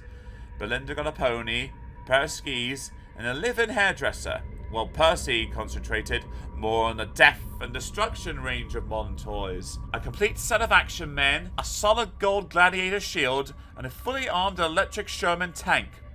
The trouble with Belinda and Percy was that because they had so much already, there was very little that they actually needed. As a result, their wishes became more and more silly. "I wish I didn't have to take a bath," said Percy one night. Seconds later, the hot water ran out, and he went to bed dirty. On another occasion, Belinda said, "I wish I didn't have to go to school today," and the school burned down before break. Then, one day, the inevitable happened. Belinda and Percy came to make a wish and discovered they had asked for everything they could possibly think of. Their bedrooms were so full of toys and books and pets that the doors wouldn't shut. They sat glumly, staring at the grey elephant's foot. "I wish I knew what to wish for next," said Belinda. They stared some more. Then, slowly, an idea formed in her mind. The elephant's foot had obviously heard her wish and was granting it. "That's brilliant!" shrieked Belinda, jumping up and taking hold of the umbrella. "What is?" said Percy. "The wish I just thought of," replied Belinda.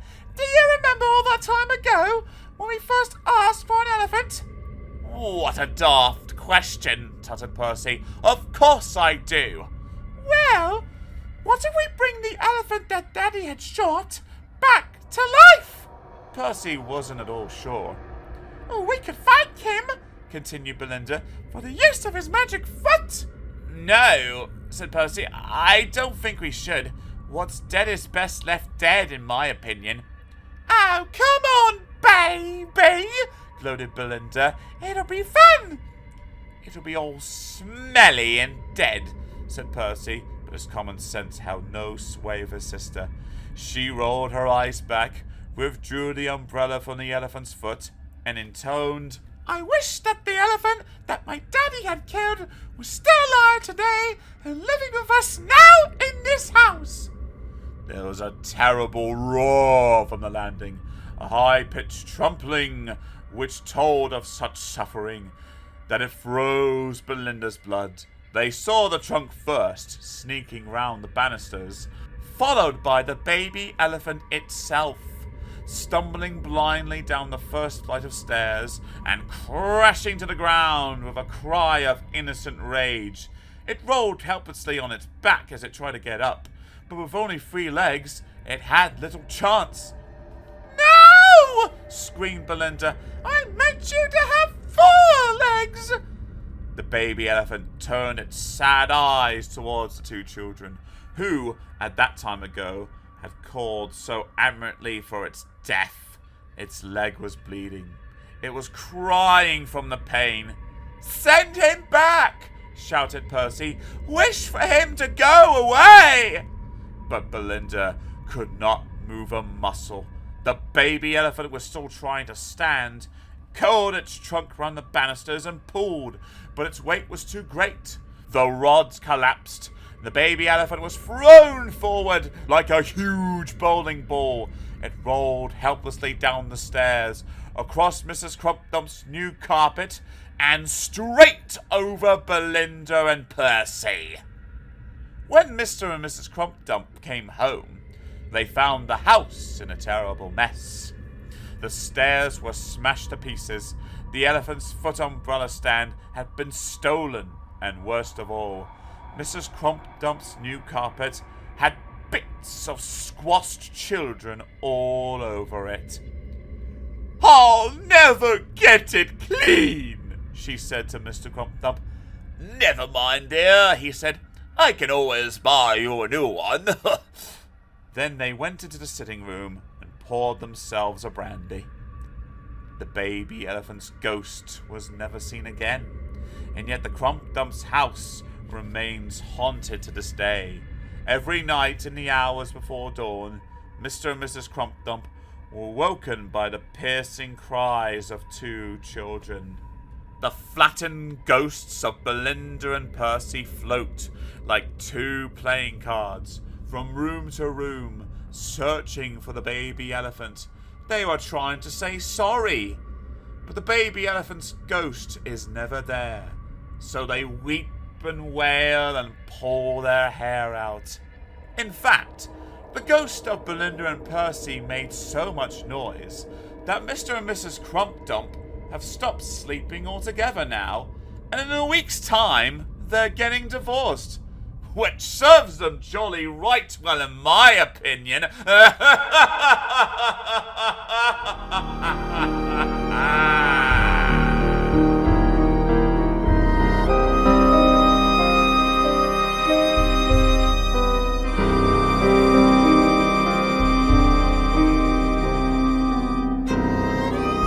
Story 8.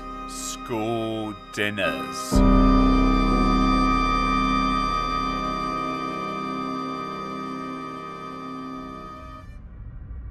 There are some boys and girls who like school dinners. There are others who detest them. I knew a boy once called Eugene. We used to call him Blue Bottle because he had the manners of a housefly. To say that he liked school food would not do him justice. He worshipped it. He would quite literally fall to his knees at the very end of every meal and bow his head in the direction of matron. Any other school would have called her the dinner lady, but my school liked to pretend it was posh, so it had to be matron. For ages I thought she was just being polite. But when I realized that he was in fact licking everyone else's dinner droppings off the floorboards under the table, it made me feel quite sick. "You are disgusting!" I'd shout. Eugene's head would appear over the tabletop, his mouth brimming with pork fat and cauliflower leaves. "Yum, yum," he'd say. "Delicious!" As if this behavior was not enough to convince me that human beings were still basically animals, who just happened to be able to drive cars, Eugene had one further trick up his grubby little sleeve. In the middle of each table was a slop bowl, into which every child would scrape the bits of their meal that they didn't eat, the fat, the bones, the slugs, the grit, and occasionally the potatoes. After he had hovered up under the table, Eugene would grab the slop bowl, wave it about over his head, and inquire if there are any takers. Then, while the rest of us closed our eyes and fought back the rising nausea in our throats, Eugene would down the contents of this bowl in one. Afterwards, he'd always burp and always say, "Pardon me, mustn't forget my manners." I shared a table with Eugene for 5 years. Little wonder then that over a period of time, I slowly came to loathe the sight of school dinners. You cannot imagine how I suffered when matron slapped a dollop of stewed peas, 6 pieces of bacon rind, and a hunk of liver, still packed full of rubber tubes, onto my plate.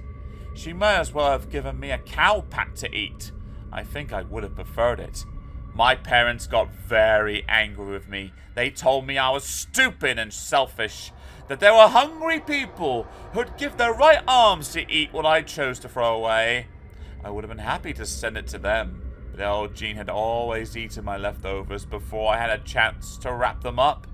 Sometimes, just to please my parents, I would try to look on the bright side. "What's for pudding?" I'd say cheerfully, as Matron dumped the watery meat stew into my bowl. "Lumpy cold rice with sweet cherry jam," she'd reply. "Or prunes." Was there no escaping this living hell? The answer, sadly, was no. I was plagued by Matron. She had got wind of the fact that I did not like my school food and used to shadow me around the dining hall. She lurked behind stacks of freezing cold hot plates. She loitered by the serving hatch, and worse and most embarrassing of all, she would follow me into the toilet to check that I was not spitting my food out. "If you don't eat the food, young man," she said to me one day, as I sat staring at a plate of kedgiri, "you will sit there until it gets cold." "But it's cold already," I said. "That's why I can't eat it." Her nostrils flared. "Then you will sit here until it gets even colder, or until it's full of maggots, whichever is the sooner." "But it's full of maggots already," I said. "That's why I can't eat it." Her eyes started to twitch. "Then you will sit there until you are full of maggots," she said triumphantly. I didn't want to die in the school dining room. "Now eat it!" she screamed. A little drop of saliva dripped from the corner of her mouth and settled like a money spider on my food. Then she stood over me until I had eaten every last morsel. This sort of thing went on most days. I got into such a panic about what Matron was going to force me to eat for lunch that I asked my parents to write me a note, saying that I was the only person in the world suffering from a rare disease called school dinner phobia. This was a most unfortunate affliction, which meant that if I ate school dinners, I would die instantly, and the person who was in charge of my table would immediately be sent to prison for the rest of my life for murder. Matron always looked after our table, so I thought that she would probably get the message. Much to my surprise, my parents sent a note to Matron along these lines, and it seemed to have the right effect. The day I brought the note in, I was excused from eating school dinners. Matron made me eat the note instead. I'm sure it had not been from my unfortunate association with Jean and Matron, I would have had much the same attitude as any other child towards school dinners. As it was, though, I was seriously disturbed. I could not sleep for dreaming of huge rancid chops leaping out of behind doors, pressing me to the ground and demanding to be eaten. The smell of boiled cabbage and burnt custard returned me with interesting frequency, and then one day, when I was 22 years old, I had my first flashback. I was standing on a tightly packed lift, minding my own business and watching out of my floor, when suddenly my stomach started churning. As I tried to pretend to the onlookers in the lift that it was not my stomach making that awful grumbling noise, my mouth joined in. My jaws started to chomp off their own accord. My throat started salivating, and the revolting stench of greasy spotted dick filled my nostrils. People were staring at me. I was chewing my tongue like a madman. I tried to smile, but whenever I did, I just burped. And every time I burped, a lump of spotted dick popped from nowhere into my mouth. I couldn't spit it out, not in front of all those people, so, to my complete disgust, I was forced to eat it. Just as I had been forced to eat spotted dick by Matron all those years ago. My school dinners had come back to haunt me. From this day on, things went from bad to worse. The very sight or smell of food would trigger the most alarming responses from within my body. If someone was cooking baked beans, I found myself crawling under their kitchen table and shouting, "No, no, no! I won't come out! I hate baked beans!" Carrots had a similar effect, and tomato ketchup, especially if it reeked of vinegar. I had lost control. Something had taken me over, and I was completely at its mercy. One night, I took my girlfriend to a very posh restaurant. It was an important evening for me, and I was desperate to leave her with the impression that I was a cool, laid-back guy, whom it was well worth getting to know better. The waiter took our coats and showed us to a candlelit table for two in the corner. Perfect, I thought. She's going to love this. The menu was superb. Lobster, medallions of beef, grilled sole, lamb noisettes, and countless other dishes that could not have reminded me less of those poisonous school dinners. It was a great relief.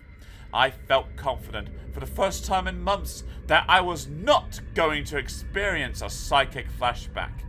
At the bottom of the menu, there was a special notice printed in gold ink. It said, "For the perfect night out, why not try our chef's specialty? Only £125 for 2 persons." How could I resist? I ordered champagne, the chef's specialty for 2, and sat back to gaze deeply into my loved one's eyes. A few minutes later, 3 trumpeters approached our table, stood to attention behind my chair, and blew a fanfare. The other people in the restaurant stopped eating and turned to look.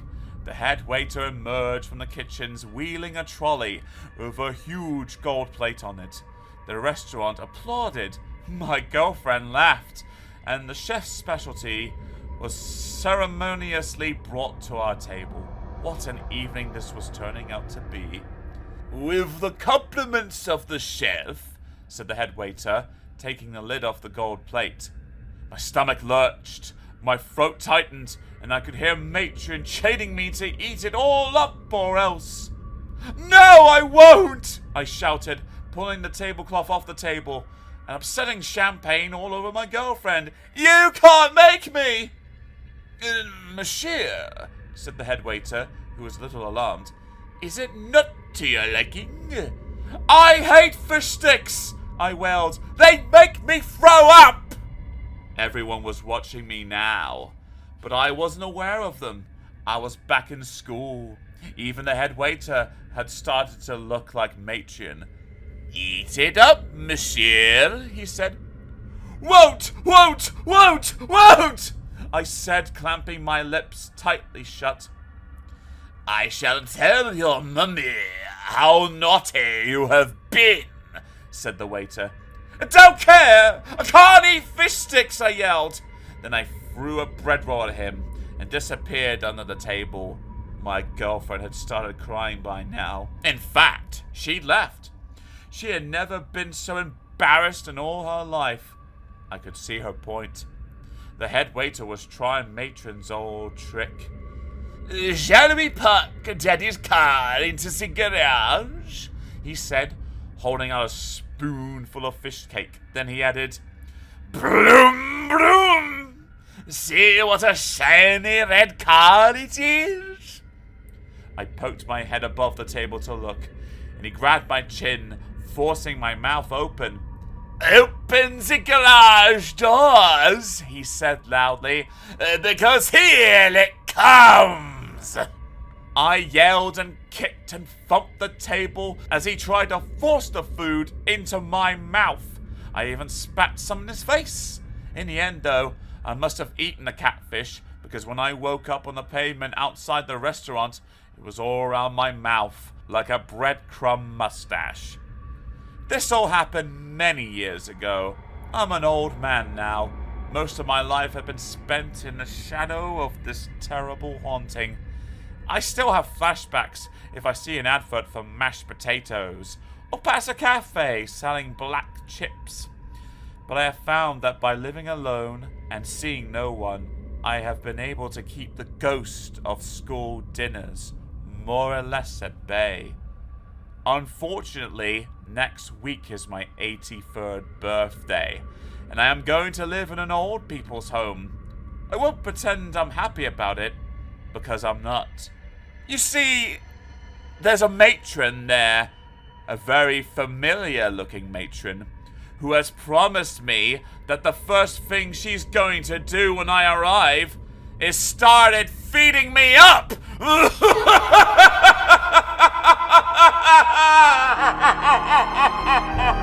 no!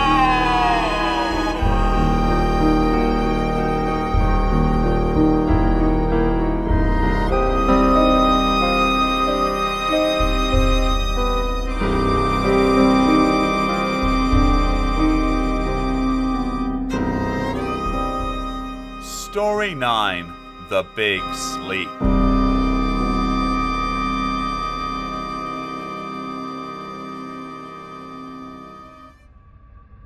A son asked his father, "Daddy," he said, "how do I know that what is happening to me now isn't a dream?"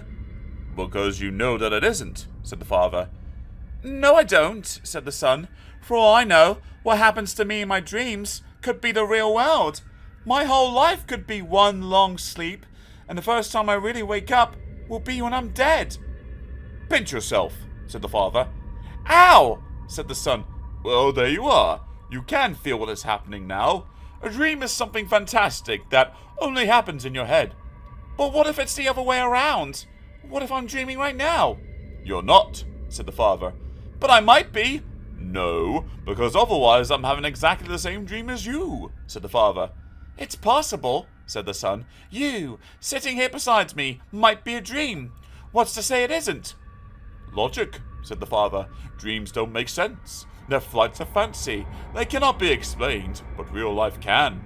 "But just suppose it was the other way around," said the son. "What? If life was bizarre and magical, and dreams dull and ordinary?" The father smiled. "It will never happen."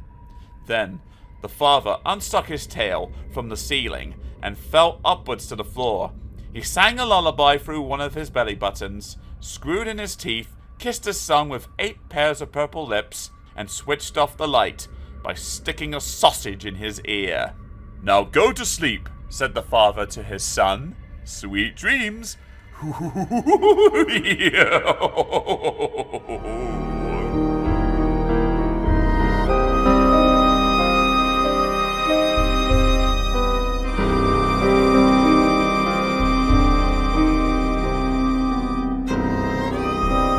Story 10, Bogman.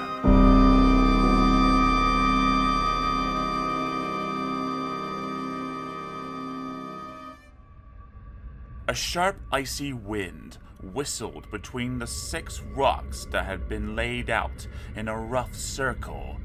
On each rock sat a man, powerfully built with broad, muscular shoulders, arms hanging like elephants' trunks below his knees, and thick matted hair clinging to his short body.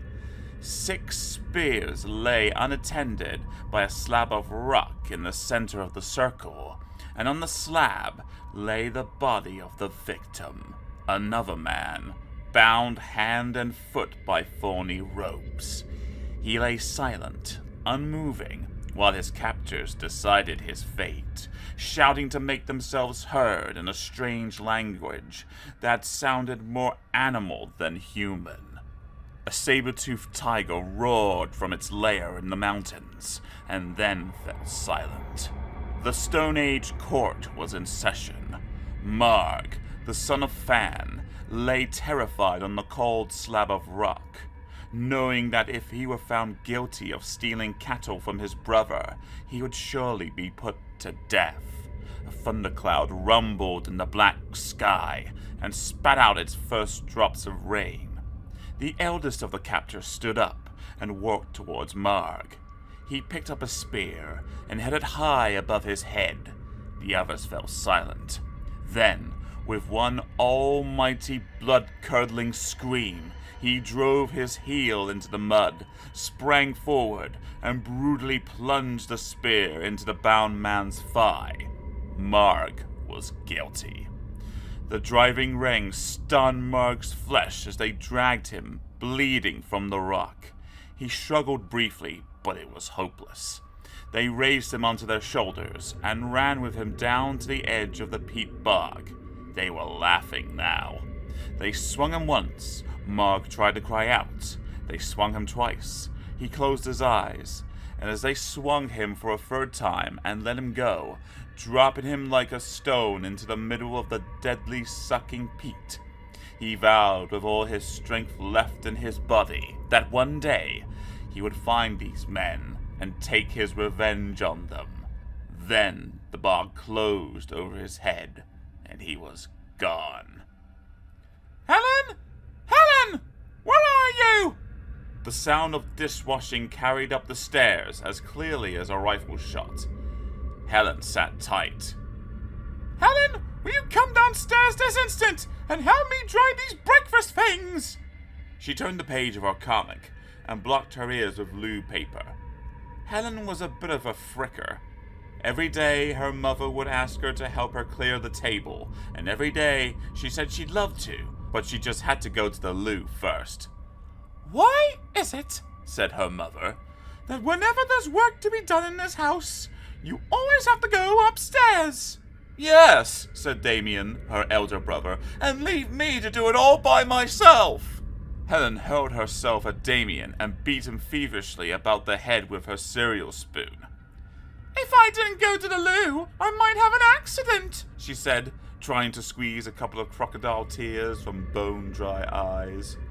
"If you go to the loo again, you will have an accident," shouted Damien, "'cause I'll pull your head off and bash your brains in." "Stop it!" shouted their mother. "Helen, in future, you'll stay here until the washing up is finished, because if you don't—" Helen laughed. "If I don't—" "What?" she cheeked. "Because if you don't, and you continue to spend half your waking hours on the loo, then sure as night turns today, the Bogman will get you." Helen's mother had worked herself up into quite a lather. She struggled to snap off her rubber gloves, hurled the tea towel at Damien, and left the kitchen in a flurry of soap suds. The tap gurgled and spat out a tiny drop of black slime.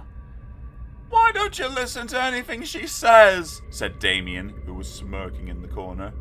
"Did she say Bogman?" asked Helen, who had only been half listening when her mother had exploded. "Who's he?" Damien assumed an air of annoying supremacy. "If you don't listen, you'll never know," he said, slamming the door as he left the room. "The Bogman," said Helen, rolling the word around her tongue like a gobstopper.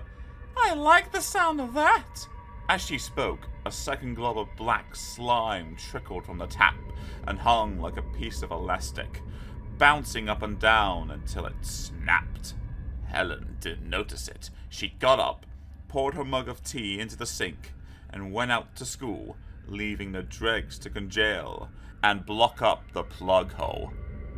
In the waste pipe underneath the plug hole, something was dripping, but it was not tea. It was a black, sticky substance, like a biologic hair gel, which slithered down the sides of the pipe and trailed off into the cloudy grey sewer water, which flowed below Helen's street. That night, while Helen's father was cooking supper, Helen asked him a question. "Who's the Bogman?" she said. "Who?" replied her father. His mind was on the cheese grater. "Bogman!" "Oh, yes, I think I read about that somewhere," he said. Helen waited. Her father carried on grating. Honestly, why can't parents take a little more interest in their children? Helen thought. She persisted. "What have you read about Bogman?" "Do you want supper or not?" snapped her father.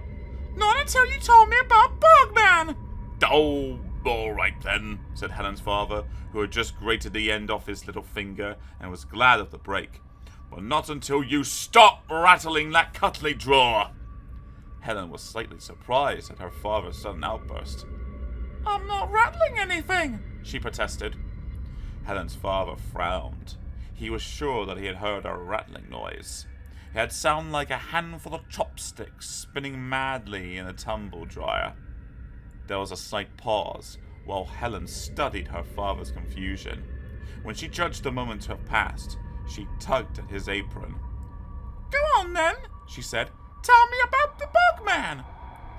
Helen's father blinked and muttered, "Oh, yes," then added more firmly, 6 months ago, when they were building that new sewage works up the road, some workmen dug up a skeleton." A live one? Helen's father looked at her curiously. "Sometimes," he said. "I wonder if God forgot to include the batteries for your brain. Honestly, a live skeleton!" I was only asking, said Helen. "No, it was not live. In fact, it was very dead. Had been for over 2,500 years. They reckon it was the skeleton of some poor chap who was killed in the Stone Age." So how come he was still there then? "The peat bog," said Helen's father. "It preserved him in almost perfect condition." Oh, said Helen. So why did Mum tell me that if I spent too much time on the loo, the Bogman will get me? "It's just a story," said her father. "They say that the skeleton is wandering through the sewers, looking for the men who drowned him in the bog." Has he found them? "Of course not. They died over 2,000 years ago as well." So why might he attack me? "Because you spend too much time in the lavatory when you should be helping your mother," said her father. "Now can I please get back to my cauliflower cheese?" Cauliflower cheese and jam sponge. The meal was a family favorite, and they sat in silence, shoveling down great wadges of it. The only problem with cauliflower cheese and jam sponge is that it does not magically cook itself. On the draining board stood a mountain of dirty pans and dishes. Helen took one look and got up from the table. Just got to go to the loo, she declared, as she beat a hasty retreat towards the door. "Not so fast," said her father, who was having difficulty keeping his eyes open. "What about the washing up?" I'll do it when I get back, Helen lied. She saw her father's eyes suddenly slam shut. Brian! scolded Helen's mother. For once in your life, behave like her father! But it had no effect. Helen's father, exhausted by the hard work involved in preparing and devouring such a huge supper, had fallen asleep, face down, in the remains of his custard. Helen seized the opportunity and made good her escape. She reached a landing in double-quick time, hurtled into the loo, and bolted the door behind her. Now she could read her comic. The one she had secretly stashed away behind the distrin. She sat on the loo and rapidly became engrossed. A strange rattling noise broke the silence. That would be her mother doing the dishes, thought Helen, and she carried on reading. Then she heard it again, only this time it was closer, and it definitely wasn't dishes. Dishes didn't have feet, and she could hear footsteps. It was coming from underneath her, from inside the loo. She jumped off and lifted the seat. It looked normal enough, just like loos always look. Pretty boring, in fact. But there was that noise again. Rattling footsteps, and a low rhythmical moaning that sounded like an animal in distress. A sharp blast of icy wind whistled under the door, and Helen felt something wet on her cheek. It was a drop of rain. She looked up and saw a heavy black thundercloud hanging over the light bulb. Suddenly, it went dark. The rain came faster now, and lashed against her face and arms. A foul smell of rotting wood filled her nostrils. She shouted out, "What do you want?" And the voice replied,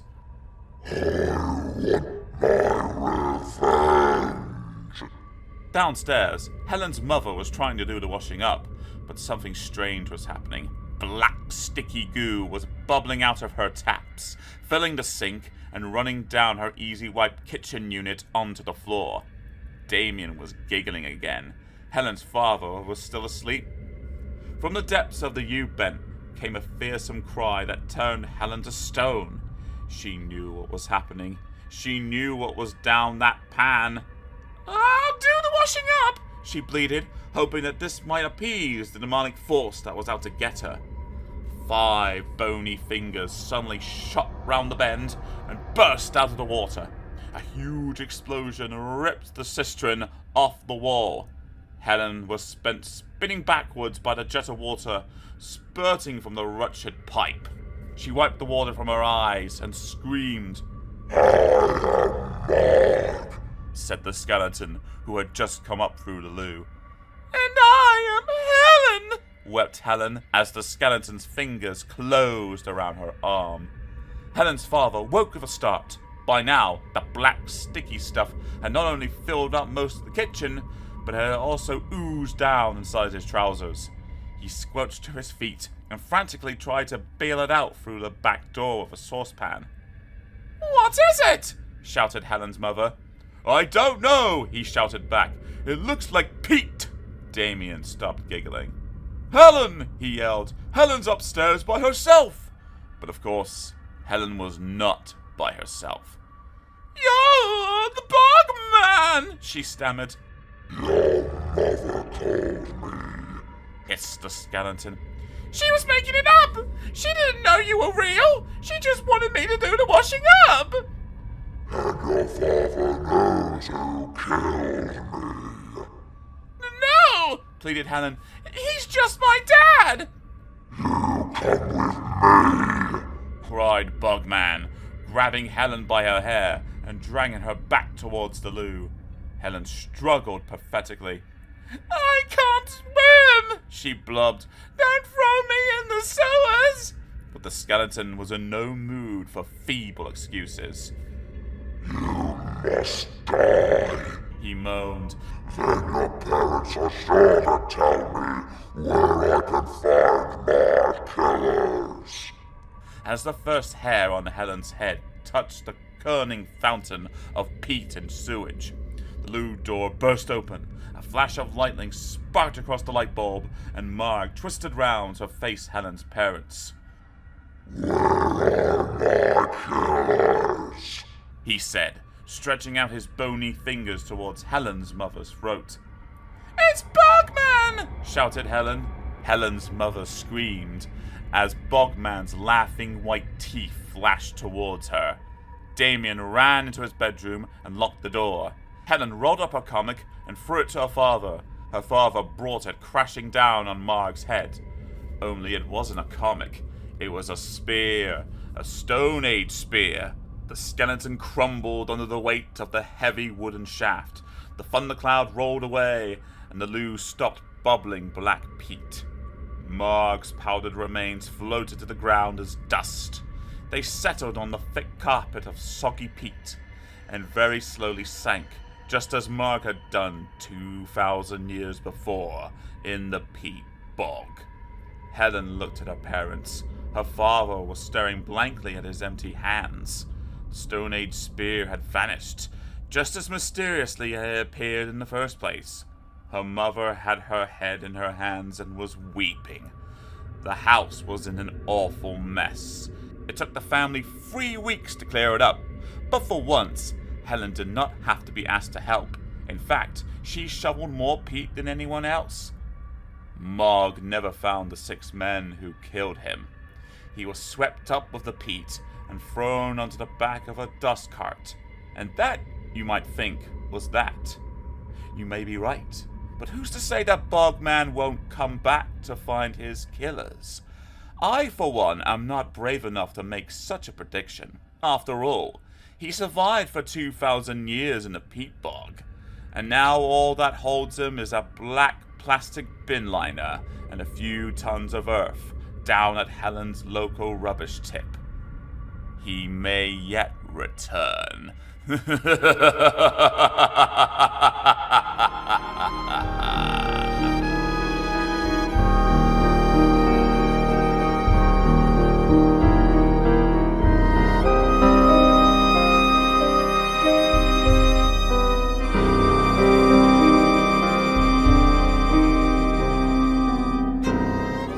Story 11.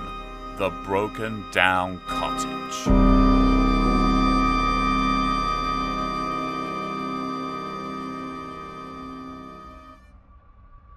There are good ghosts and bad ghosts, just as there are good children and bad children.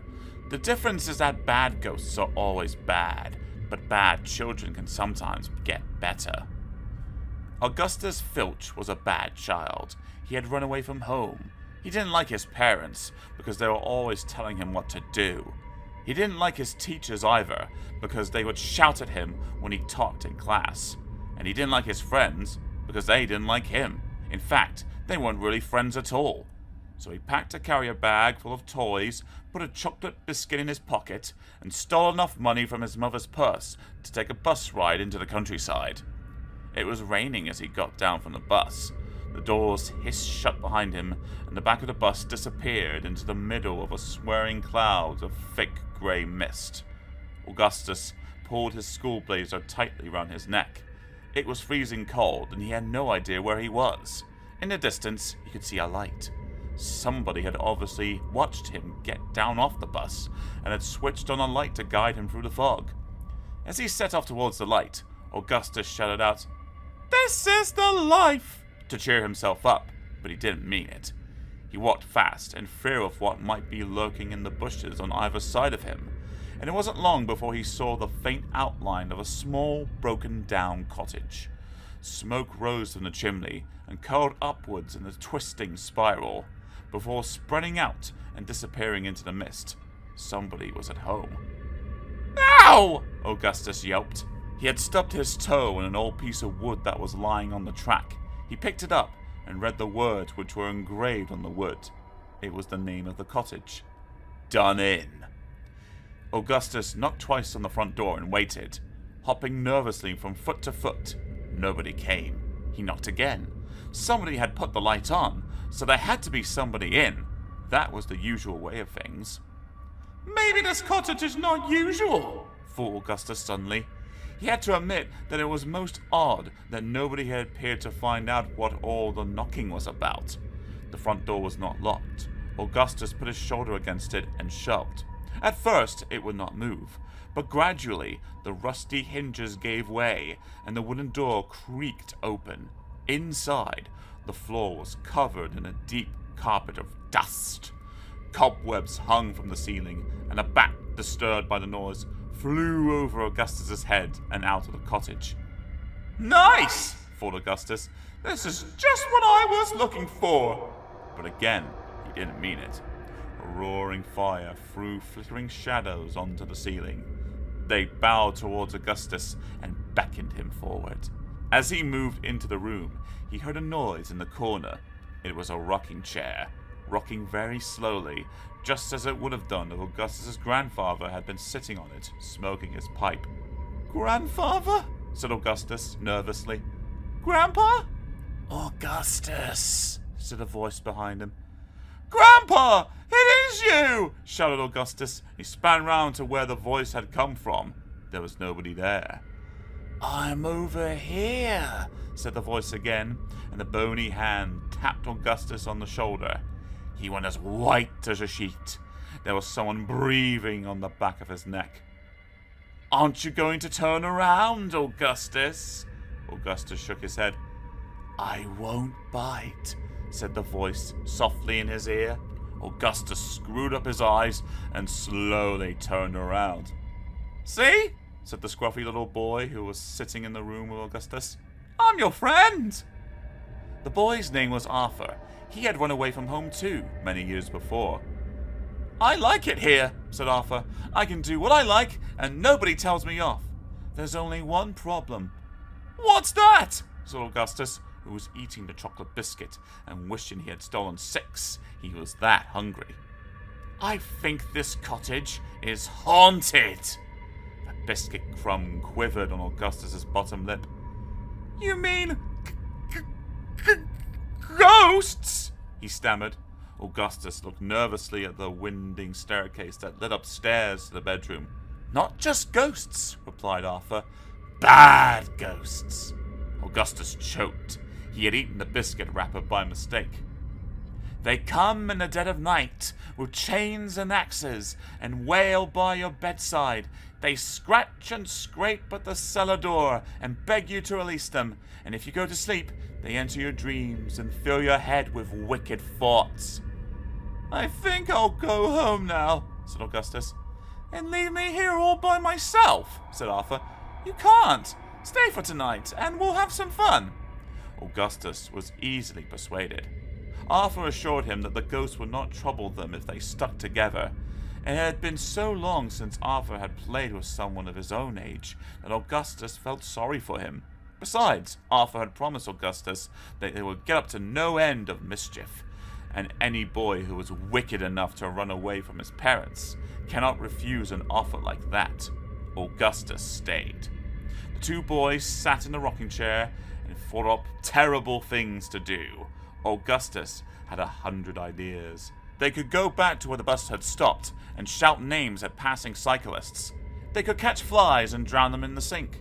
They could find a dirty puddle and fill their boots with mud.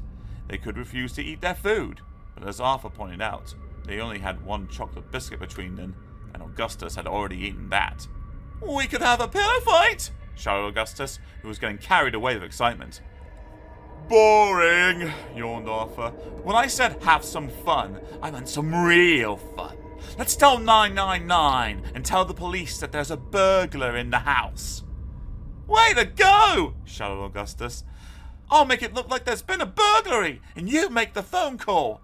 They had just finished tying themselves up when 3 snarling police dogs leapt through the window and knocked them to the ground. A large pair of black boots scruffed up the dust under Augustus's nose and made him sneeze. Good evening, sir, said a gruff voice. Are you a burglar? No, replied Arthur, trying not to laugh. It was difficult with 3 Alsatians licking his face. Then would you mind telling me who is? I'm not entirely sure, officer. You see, my friend made the phone call. The policeman yanked Augustus up by the seat of his trousers. Augustus's side was splitting, but he dared not let the policeman see. And do you know who the burglar is, sir? Me, I suppose, howled Augustus, for whom all of this was too much. Both he and Arthur collapsed on the floor in helpless giggles. The policeman took a deep breath, then pressed his bristly face up close to Augustus. Do this again, son, and I'll lock you up for 5 years, he said. Then with a loud command of "Down, Fang, down!" he stormed out of the cottage. It took the boys half an hour to calm down. The policeman's face had been the funniest thing they had ever seen. Let's do it again, shouted Augustus. Arthur had already picked up the receiver. Ambulance, please, he said. As soon as possible. My friend's in a terrible state of shock. Augustus grabbed the receiver and put on his illest voice. Help! He moaned. Quick! Quick! Shouted Arthur. I think he's seen a ghost! He slammed the receiver down and burst out laughing. Augustus pulled his shirt trails out and ran round the room making loud woo, woo, woo noises. They heard the ambulance streak to a halt outside. They heard shouting and doors banging. Augustus pulled his hair up straight and fell to the floor in a pretend dead faint. Then 2 ambulance men beetled in carrying a stretcher. Who's seen a ghost? He has, shouted Arthur. It was huge, and enormous teeth, and a beating stick and green toes. Augustus's belly wobbled. If he didn't laugh soon, he would die.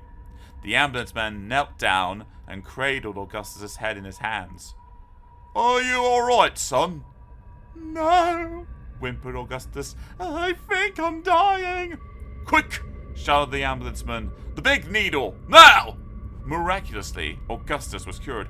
I'm all right now, he shouted. I'm all right. I don't need the big needle. The ambulanceman stood up and walked to the door without saying a word. Just before he left, he turned round. Remember, boys, he said, next time, when you really are in trouble, we won't turn up. You'll have to get better all by yourselves. Arthur was straight back to the phone the moment the ambulanceman had left. 10 minutes later, the air was filled with the sound of clanging bells. As 3 fire engines screeched to a halt outside the cottage, there was a thump on the door, and 5 large firemen burst into the room. Where's the fire? Shouted their chief. Augustus was piling wood onto the open fire.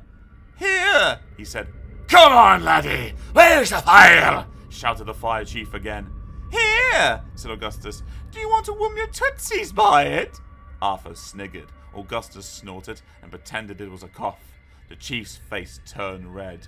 The veins stood out on his forehead. No fire! No, really, cheeked Augustus. The fire chief lifted it up by his ears. You may think that ringing the fire brigade and shouting fire is funny, but I don't. If you ever waste our time again, I'll give you such a walloping that I will start a fire on your bottom. Then he dropped Augustus onto the floor, turned round, and led his men out of the cottage.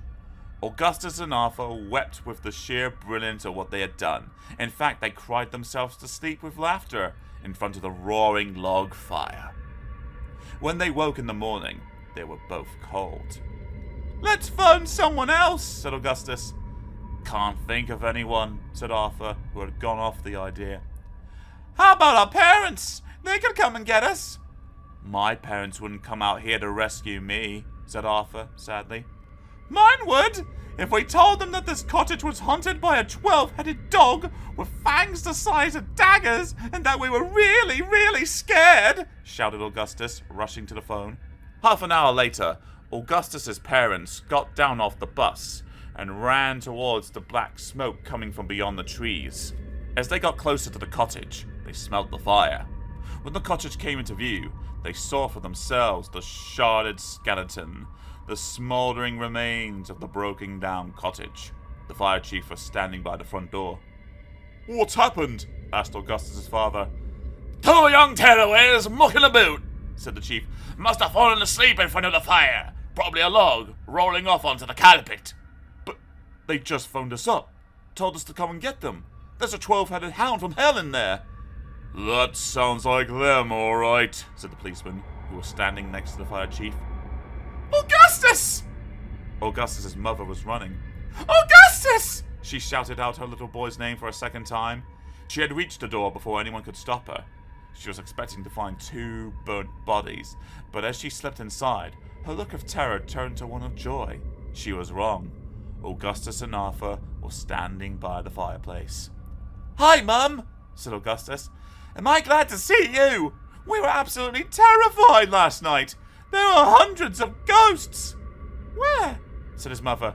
"Here," said Augustus. "Here?" said Augustus's mother. "Well, what did they look like?" "A bit like us," said Augustus and Arthur together. Then they both walked out of the cottage, through the solid stone wall.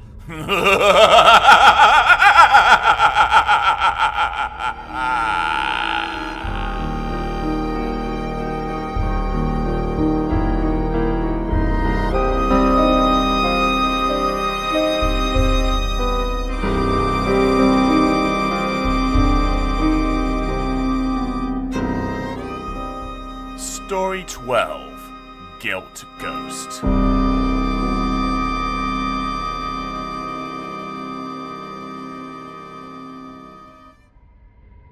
There was a fight in a bar. One man got so angry with another man that he hit him hard on the chin. The other man went down like a sack of red mullet.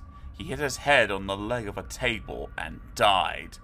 The man who had punched him was so scared by what had happened that he ran out of the bar and did not stop running until he had worn out the soles on his shoes.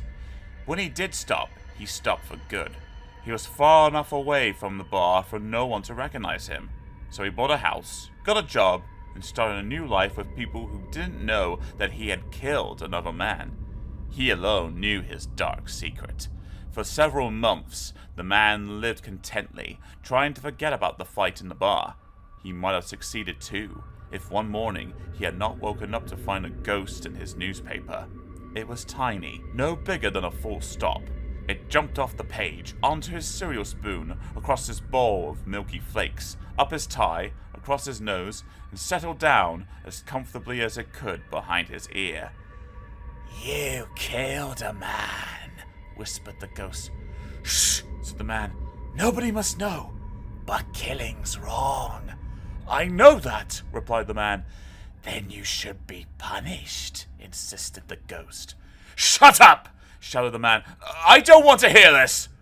For 3 months, the ghost sat behind the man's ear and would not let him forget his terrible misdeed. Then, one day, there was a knock at the man's door. A policeman was standing outside. He had a silver badge in one hand and a gun in the other. "Can I come in?" said the policeman. "Yes," said the man.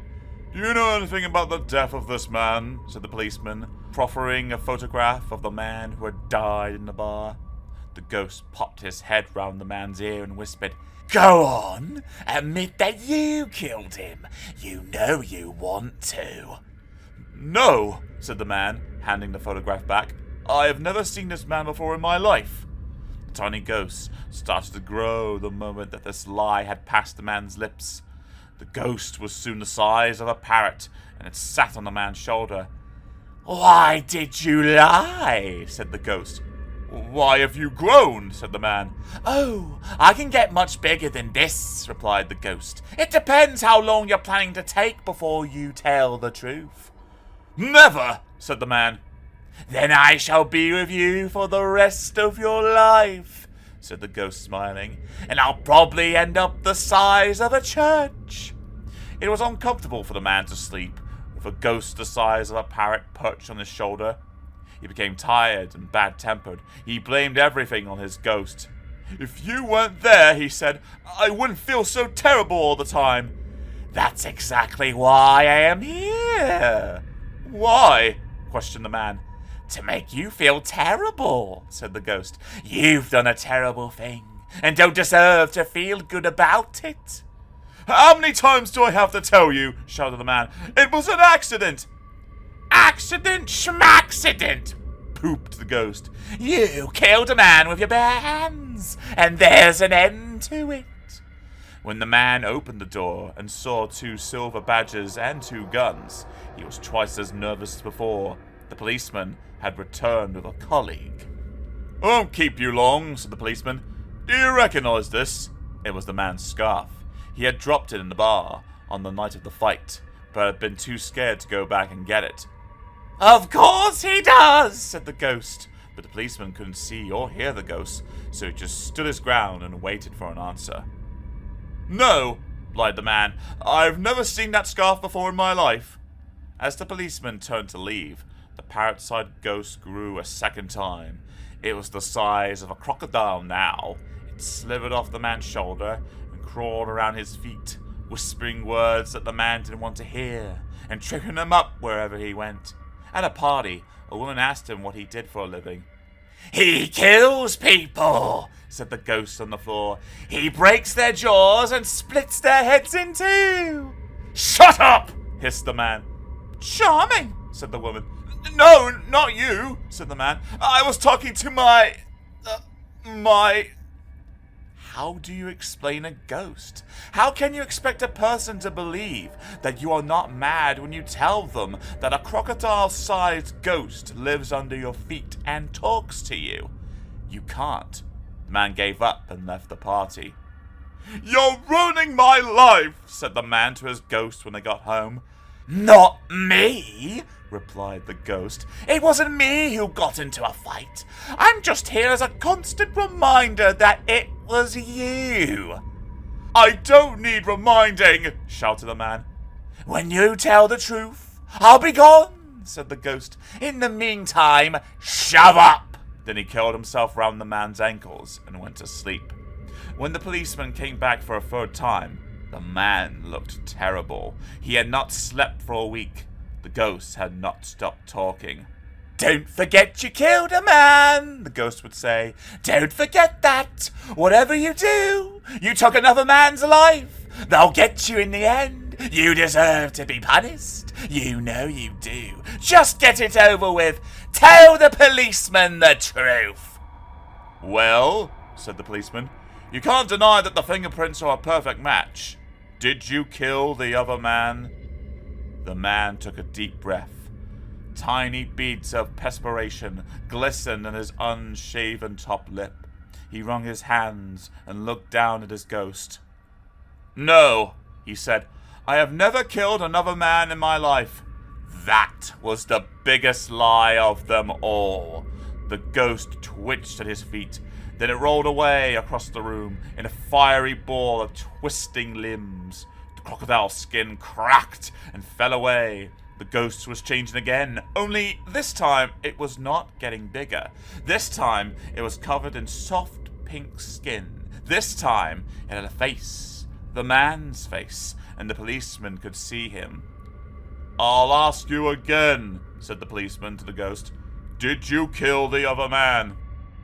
"I did," said the ghost. Then the ghost was led away by the police, leaving the man alone in his house. The man could not believe what had happened. It didn't make sense.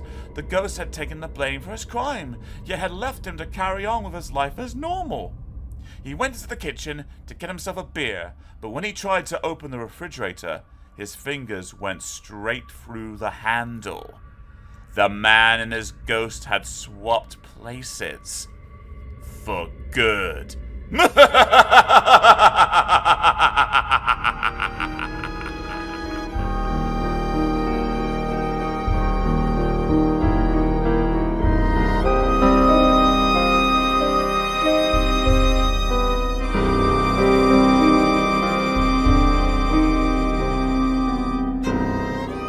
Story 13. A lesson from history.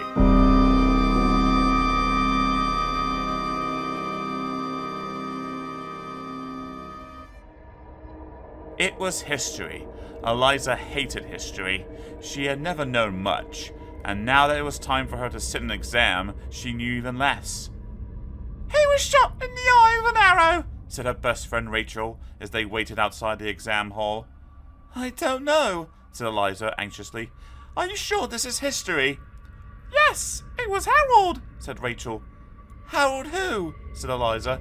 "Harold the King." "Never heard of him," sulked Elisa. "It's a stupid name for a king anyway." "Don't you know anything?" laughed Rachel. "Not much," said Elisa. "I know when I was born." "That doesn't count." "I wish it did," said Elisa, but she had only herself to blame. Elisa had not done a stroke of work in the last year. She had been far too busy hanging around coffee shops and eating huge chocolate eclairs to spend any time squatting up on history. Unfortunately, exams have an unpleasant knack of finding such things out. Miss Penane de Bourme, the French teacher, who was invigilating the exam, appeared from inside the hall. "We are ready for you now, girls," she said. Elisa cringed. She was going to fail. She knew it. They filed into the exam hall like a pack of frightened lemmings rushing towards the edge of a cliff. Heads down, palms sweating, lucky mascots clutched feverishly to their breasts. I have never actually seen a lemming on the ledge of a cliff, clutching a lucky mascot to its breast, but I have it on good authority that the majority of them do. Junks with green hair are a particular favorite, I believe. If fear could be bottled and sold for lots of money in the shops, then the place to start bottling it would surely have been the school hall where Elisa and Rachel were about to sit their history exam. "You have exactly 3 hours to complete your paper," declared Mr. Pan de Bourne when they had all found their seats and laid out their pens and pencils in regimented lines. "You may look at the questions." "Maintenant!" There was a flurry of activity as 150 pieces of paper were turned at the same time. Then there was 1 minute of complete silence while 150 pairs of eyes scanned the questions. Then there was another frantic commotion as 149 girls unscrewed their pen tops and started writing. The 150th girl looked at the others and bit her lip. "Crikey," she thought, "I wish I'd done a bit more homework." Elisa could not answer even one of the 14 questions. In such circumstances, one must remain calm. Elisa read the questions for a second time and sat back to think deeply. Then she sat forward and leant on her elbows. She gazed at the ceiling, out the window, at everyone else scribbling madly, then back at the exam paper. Then she had an idea. She read the questions again, just in case they had miraculously changed since she had last looked. They hadn't. Of course they hadn't. They looked just as impossible now as they had 5 minutes before. Perhaps it was her pen that was stopping her from knowing the answers. She swapped it from her right hand to her left. No difference. She put the lid on her mouth and waited for inspiration, but sadly, it didn't come. So she put the nib in her mouth and covered her lips with blue ink. She hadn't meant to do that. That was stupid. Still, it gave her something to do for the next 10 minutes, as she tried to rub the ink off her tongue. Rachel, who seemed to be writing faster than anyone else, looked up from her paper and gave Eliza the thumbs up. Eliza had never before hated anyone quite as much as she hated Rachel at that moment. Smug friends who knew the answers were no friends of Eliza. They were just swats, teachers' pets who deserved to have their knickers run up the flagpole in front of the whole school. "Eliza," said a voice. Eliza looked up sharply and whipped her legs off the desk. "Yes, Mr. Burm," she said. But Mr. Burm was at the other end of the hall, walking in the other direction. "Eliza," said the voice again. "What?" replied Eliza in a loud whisper. "Over here," said the voice. Eliza turned to where the voice had come from. The fire exit door stood ajar, and poking her head through the gap was a little girl with short black hair and freckles. She was wearing a brown pinafore dress, black woolen stockings, and a pair of lace-up booties. "I'm Penny," said the girl with freckles. "I'm Eliza," said Eliza. "What are you doing?" said the newcomer. "History," said Eliza. "Yuck," said Penny. "Do you want any help?" Miss Panan de Burm's voice boomed out from the front of the hall. "Eliza!"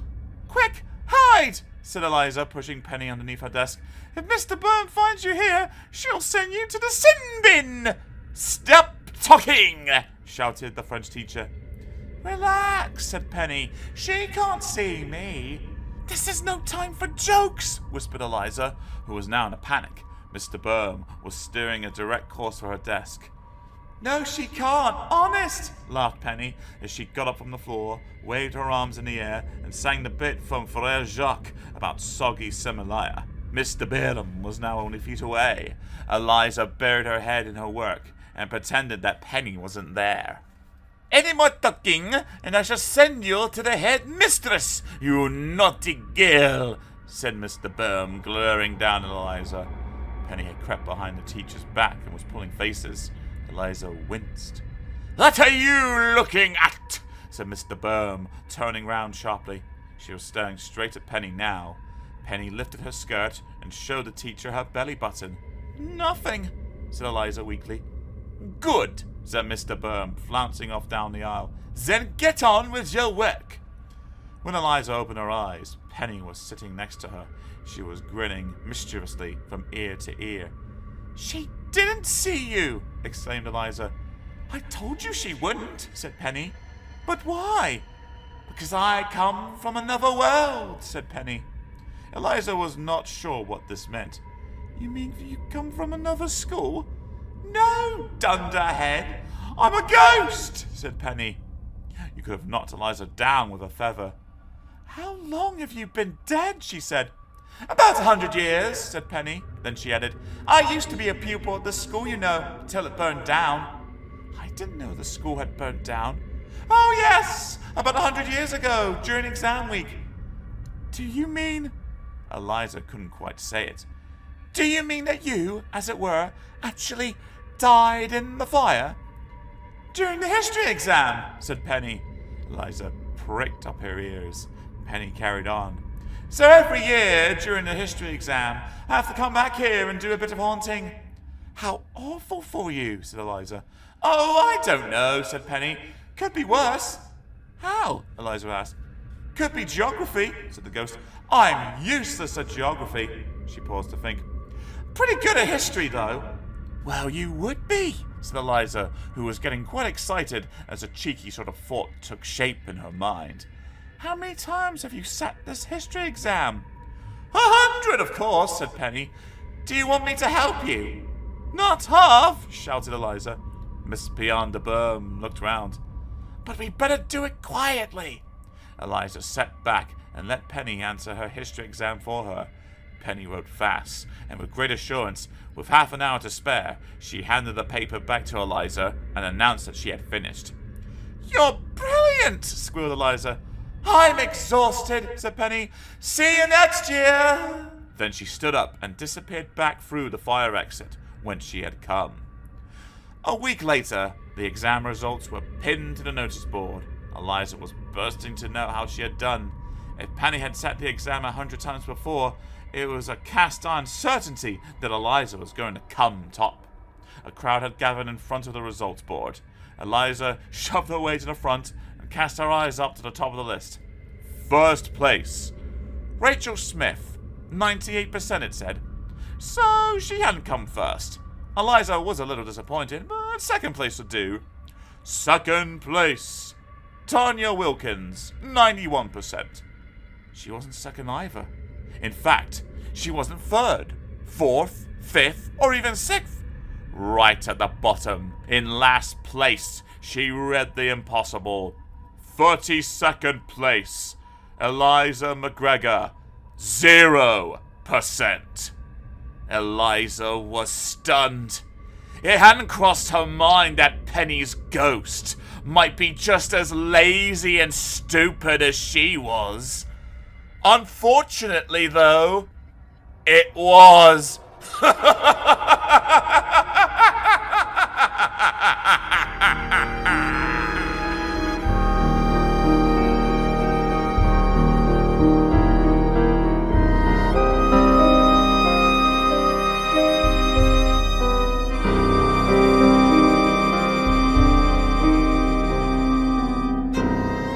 Story 14. The Ghosts of Christmas Turkeys Past.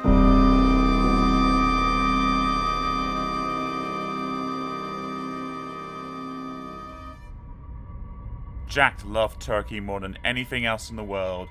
Roast, boiled, braised, rolled, plumped, thumped, trussed, and even frozen. He couldn't get enough. The only thing he didn't like was people telling him that if he only ever ate turkey, then one day he was sure to turn into one. He didn't believe it was possible. Turkeys, he would say, have a brain the size of a pea. My brain is the size of a brit in my mummy's bathroom, so it wouldn't fit into a turkey's head. I'd be the only turkey in the shop with a set of gold taps and a billet fountain sticking out between my ears. I'd look stupid. Be that as it may, Jack was a turkey freak. When his mother went shopping, he would tag along to check that she hadn't forgotten what he liked best. If she dared to differ at any shelf, he would quietly prod her in the ribs with a wishing bone that he carried for this express purpose, and whisper confidently, lest any other customer should overhear him and steal the last one. Turkeys! Let's go! He had once caught his mother trying to sneak a large chicken into her trolley, pretending that it was a turkey, but he wasn't fooled when he pointed out that the label quite clearly said, "Large chicken. Don't be fooled into thinking that this is a turkey." His mother had gone as red as a can of tomatoes and had hurriedly put the chicken back. Turkey connoisseurs, you see, have a parson's nose for the real thing, and nothing but genuine turkey will do. As a result, Jack's family ate turkey morning, noon, and night. Turkey burgers and a slice for breakfast, drumsticks at lunch, sandwiches at tea, and anything left lurking in the carcass for dinner. Jack's appetite was rapacious. 10 minutes before any meal, he would bang his knife and fork on the table and switch into hooligan mode. Turkey! Rah-rah-rah! Turkey! Rah-rah-rah! Turkey! He would chant, much to his parents' annoyance. When the food was served, he would bury his face in his plate and snuffle and grunt away like a pig in truffles. Before anyone else had finished, he would hold up his plate and shout, "More!" at the top of his voice. Generally, he got it. At night, Jack would go to bed with a smile on his face and dream the dreams of a carnivore. Squadrons of juicy plump turkeys, carrying banners proclaiming, "This turkey belongs to Jack," would swoop out of the sky in glorious technicolor, land in his back garden, pluck out all their own feathers, open the doors to Jack's oven, and climb in of their own accord. I bet you can guess where Jack went on his summer holidays every year. You're right, of course. Greece! You didn't think it was Turkey, did you? Greece, where the biggest turkeys in Europe live, and I bet you can guess what his favorite time of the year was. Well, it had to be, didn't it? Christmas, when there were more turkeys in the shops than even Jack could eat. He used to sit outside his local butcher's window, gaze fondly at the rows and rows of hairless birds, and write letters to Father Christmas, explaining that he didn't want a bike, and he didn't want a gun, and he didn't want a train set, but he would love a turkey. Jack's father used to write letters to Father Christmas as well. They always said the same thing. Dear Santa, Mum likes turkey, I like turkey, and I dare say that even you like turkey. But not every day of the year! What can we do about Jack? Please help. Love, his concerned father. One year, on Christmas Eve, Jack was more excited than usual. His mother had bought the biggest turkey he had ever seen for Christmas dinner. It was bigger even than Jack, and had been delivered to the door by 3 butcher's boys in a forklift truck.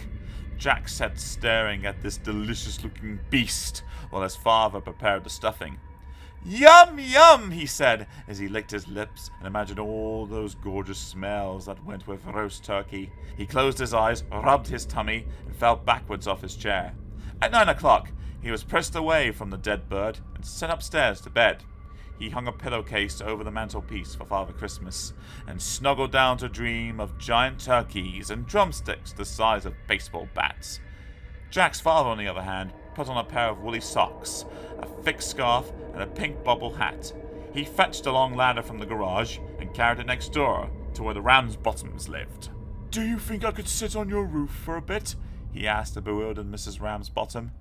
If you must, she replied. Then she added, If you don't think I'm rude, may I ask why?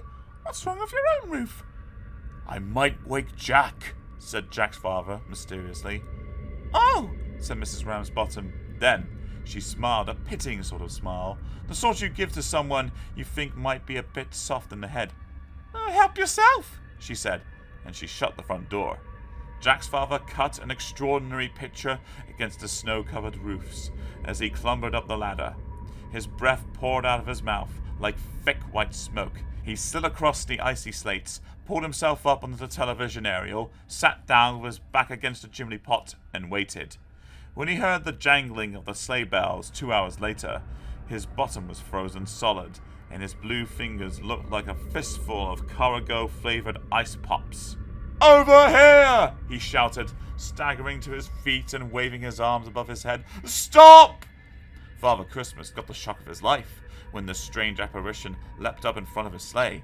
He pulled sharply on the reins and crash-landed his reindeer into the soft snow on the top of the Ramsbottom's roof. There were toys and presents everywhere. They shot forward over Father Christmas's head and landed in a chaotic heap in front of Jack's father. Ho, ho, ho, said Father Christmas. Very funny. Are you trying to kill me or something? Sorry, said Jack's father. I didn't know how else to attract your attention. Try phoning next time, replied the man with the long white beard. I thought you were a ghost.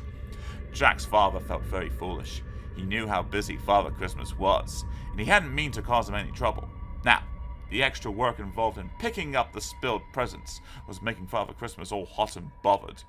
Well, come on then! What do you want? I've got work to do, he shouted. I know it sounds silly, but how can I stop Jack from eating so much turkey? Oh, said Father Christmas, feeling in his pocket for a small piece of paper. It was a note. You must be Jack's father. Still likes his turkey, does he? Jack's father nodded. Well, I'll see what I can do, said Father Christmas. I'll arrange a little surprise for Jack tonight. It should do the trick. And put him off turkey for good? I certainly hope not, said Father Christmas. What do you mean? Snorted Jack's father. Rudolph, the red-nosed reindeer, gave him a funny look. I happen to be partial to a lovely bit of turkey myself, Father Christmas announced. I wouldn't want to put Jack off such delicious food for good. I'll just give him a fright. Slow him down a bit. He'll still eat turkey, but not quite so often. Now, give us a hand with this tricycle, will you? Then the two men loaded up the sleigh, and Father Christmas twinkled off into the night. As he went, he let a shower of magic dust slip from a pouch on his belt. It floated downwards through the clouds and passed straight through the frosted glass pane of Jack's bedroom window. Jack was fast asleep. As he dreamt sweet dreams, about 12 plump turkeys pulling Santa's sleigh across a golden moon. The window in his room swung open. A freezing cold wind filled the curtains and blew them towards Jack's bed. They brushed against his cheek and tickled the backs of his ears until he woke up with a start. "Who's there?" he said sleepily, rubbing his eyes. Apparently no one. Just the wind gently fanning the curtains. Jack would have gone back to sleep had not, at that precise moment, the most extraordinary thing happened. A cluster of stars fell out of the night sky. They twisted and turned as they dropped towards the earth, but as they drew level with Jack's bedroom window, they stopped. They formed themselves into the shape of an arrow and shot into the center of the room. Jack's tongue was hanging out of the front of his mouth as the stars melted away to leave, in their stead, a huge bald turkey. "Good evening, Jack," said the turkey. "Wow," was all that Jack could muster. Then he said, "What happened to your leg?" "It got cut off," replied the huge, bald, one-legged turkey. "How?" said Jack, who was fascinated. "Come with me, and I'll show you," said the turkey, taking Jack's hand with one of his wings. "Oh, by the way, I am the ghost of Christmas turkeys past." "Hi, I'm Jack," said Jack, and they flew out of the window, with Jack clinging on for dear life. Jack had never flown with a turkey before. To be honest, the turkey was good, but not that good. When they flew over water, Jack's toes got wet. After a brief plunge through a small forest, Jack re-emerged with some most uncomfortable branches sticking out of his pajamas, and in one hair-raising incident, which involved trying to fly over the top of the mountain, they actually had to land and walk the last bit because the turkey was so pooped. Still, a flight with a one-legged turkey was better than no flight at all. "We're here," announced the ghost of Christmas turkeys past, finally. "Hold on." He let go of Jack, who fell like a stone towards the grey earth beneath him. Jack screamed. He was sure he was going to die, but miraculously, his fall was broken by a huge pile of feathers. The turkey landed on his belly and hopped over to join him. "Well, what do you think of it?" said the ghost of Christmas turkeys past. "What?" replied Jack. "This graveyard," said the turkey. "This is where the remains of every Christmas dinner for the last 150 years is buried." Jack was impressed. That was a lot of turkeys. "I never thought about what actually happens to the turkeys once I've eaten them," he said. "No one ever does, but turkeys have got souls just the same as you. Those souls have got to be laid to rest somewhere." "And so they come here?" "Not all of us," replied the ghost of Christmas turkeys past, pointing to a large concrete building in the distance. A flag was flying at half-mast on the roof. It read, "Home for retired war veterans." Several old turkeys were sitting on the terrace in bath chairs. They were wrapped up and tarred in blankets. "Is that where you live?" said Jack. "In that old turkey's home?" The ghost nodded. "Some of us are unlucky. People start to eat us, but their eyes are too big for their stomachs. They take one bite and leave the rest." "Is that how you lost your leg?" inquired Jack. "Precisely," said the old turkey. "A little girl took a shine to it, so our father hacked it off. Then she had the audacity to feed it to the dog." "That's awful," said Jack. "Yes," said the one-legged turkey. "There was one consolation, though. The dog choked to death on the bone." Suddenly, a loud beating of wings filled the air. Jack looked up and was surprised to see that the sky had turned black. There were hundreds and hundreds of turkeys flying overhead, and each of them was carrying a bundle in its beak. The ghost of Christmas turkeys past sighed and shook his head. "That'll be the first of the Christmas delivery," he said sadly. On a signal from their leader, the turkeys opened their beaks and scattered their bundles over the graveyard. It rained dead turkey bones for 20 minutes. Jack and the ghost of Christmas turkeys past stood in the middle of the downpour without saying a word. When the last bone had come to rest at their feet, the turkey said, "Now, Jack, after all that you've seen, do you still want to eat turkey meat for Christmas dinner?" Jack thought for a minute. "I'm afraid I do," he said, "'cause I love it." The The ghost of Christmas turkeys passed, scooped Jack up under his wing, and took off into the sky. As they flew along, Jack asked where they were going, but the turkey said nothing. He was map reading and required all his concentration to work out where he was. They landed in a farmyard and were met by another turkey. He looked younger than the ghost of Christmas turkeys past, wore a thin mustache on the top of his beak, carried a swagger cane, and had 2 legs. "All right, Christmas past, stand down," said the younger. "Leave him to me now." Jack turned to thank his one-legged friend, but he had gone. "Eyes right," shouted the new turkey. "to the hen house. Quick march!" Jack was marched off before he could complain, and very soon found himself being pushed through a small wooden door into a long, white, brightly lit hut. "Prisoner, halt!" screamed the new turkey. "But I'm not a prisoner," exclaimed Jack. "Silence in the ranks," came the reply. "I am the ghost of Christmas turkey's present. You listen to what I have to say. I will only say it once, so you better shun up your lug holes and pay attention. Understood?" Jack was just about to say no, when the ghost of Christmas turkey's present interrupted again. "Good! Then hear this. Take a look around you. What do you see?" "Turkeys," said Jack. "Correct. "Thousands of them, all squashed together. What are they doing here?" "Waiting for the butcher's van. What do you think they're doing here? Having a party?" The ghost of Christmas turkey's present pushed the wobbly red bit on top of his beak into Jack's face. "Grow up, laddie!" he barked unpleasantly. "But they're all in little cages," said Jack, "and they're sitting on top of each other." "And they haven't even been introduced properly. I know, it's terrible." Jack was feeling a little queasy. "Isn't it a bit unfair keeping them locked up here day and night?" he asked. "Ah, yes, but it wouldn't be Christmas without turkey," said the ghost of Christmas turkey's present, frog marching Jack back outside into the farmyard. He called Jack to attention and fixed him with his beady stare. "Seen enough yet, turkey eater?" he snarled. "Still fancy a succulent bit of juicy leg for your Christmas dinner, do you?" "Oh dear," said Jack. "You're going to hate me for this, I know. But yes, because whatever you say, whatever you show me, I do so love turkey." Steam whistled out of the ears of the ghost of Christmas turkey's present. "You," he said, "have asked for this."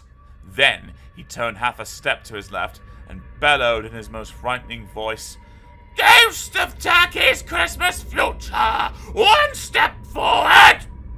Out from under the shadows of the henhouse stepped the largest turkey you have ever seen. 140 pounds of pure muscle. He was wearing a pair of bright green trousers, Doc Martens, a silk shirt, the coolest shades you ever saw, and he had a gold ring through his beak. "I am the turkey of the future," said this hip-hop ghost. "Stick with me, brother, and I'll show you what's going down." He slapped Jack's hands with his wings. "Give me 5! Let's fly!" They soared over the countryside at 1,000 miles an hour. Cities flashed past in a trice. Mountains shrank to molehills as they climbed high into the Earth's atmosphere and circled the globe 4 times in as many seconds. Jack was so scared he couldn't even scream. They raced submarines along the seabed, hitched a lift from Concord, and nearly crashed into Father Christmas, coming far too fast round the corner of Australia.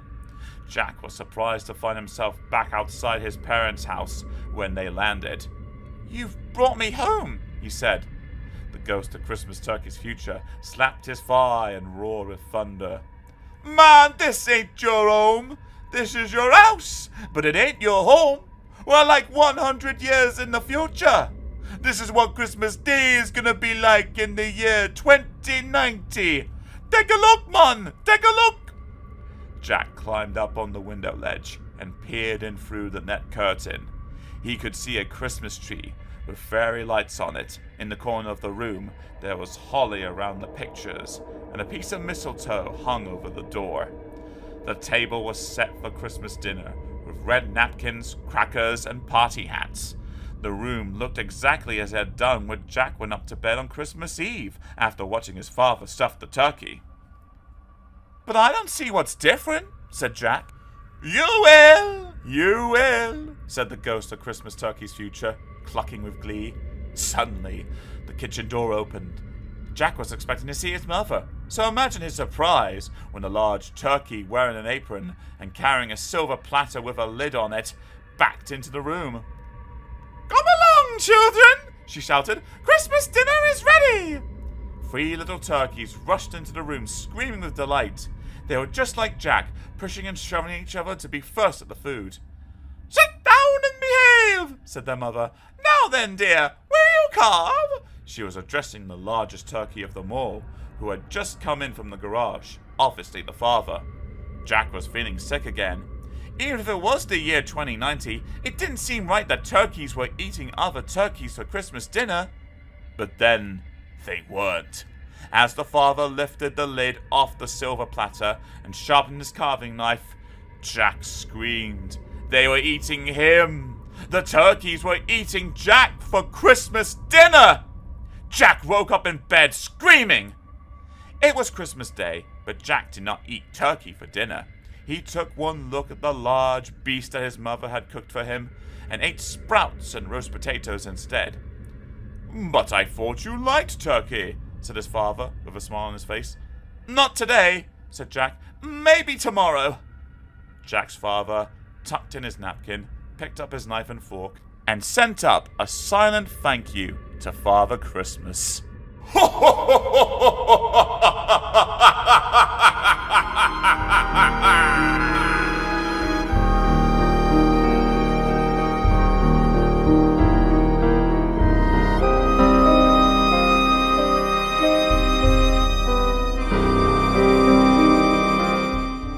Story 15, Rogues Gallery, the 7 most wanted ghosts in Britain.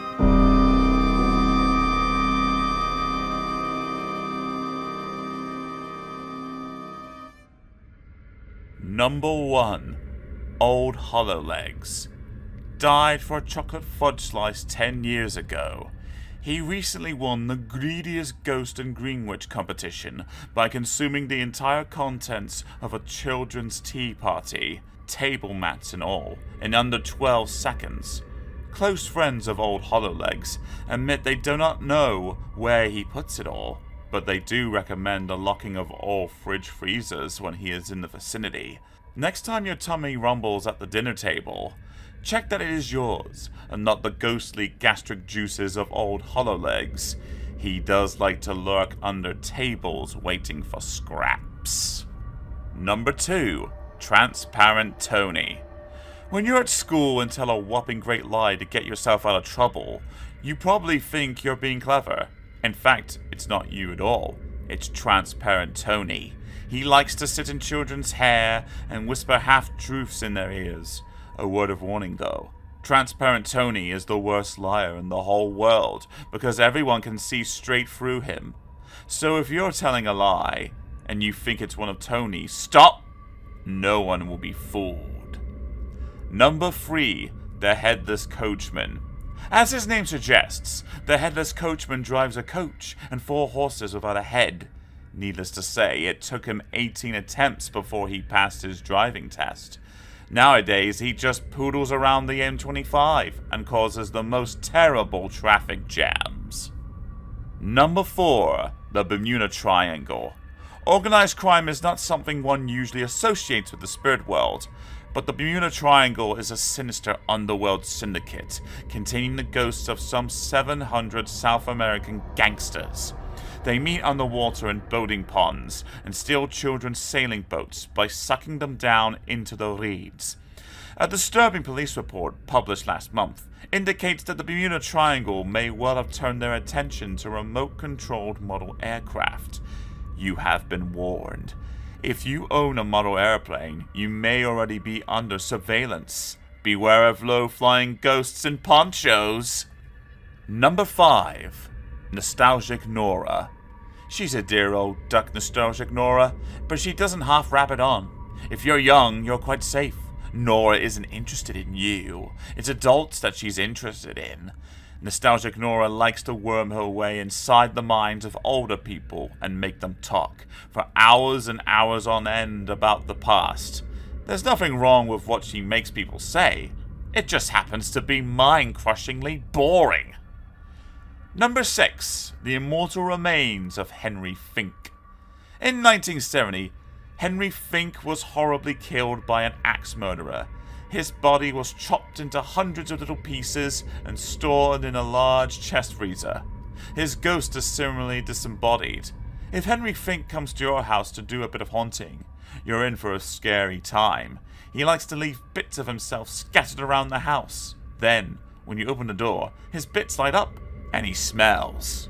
No, he stinks. His sell-by date ran out in 1972. And number 7. Smudger.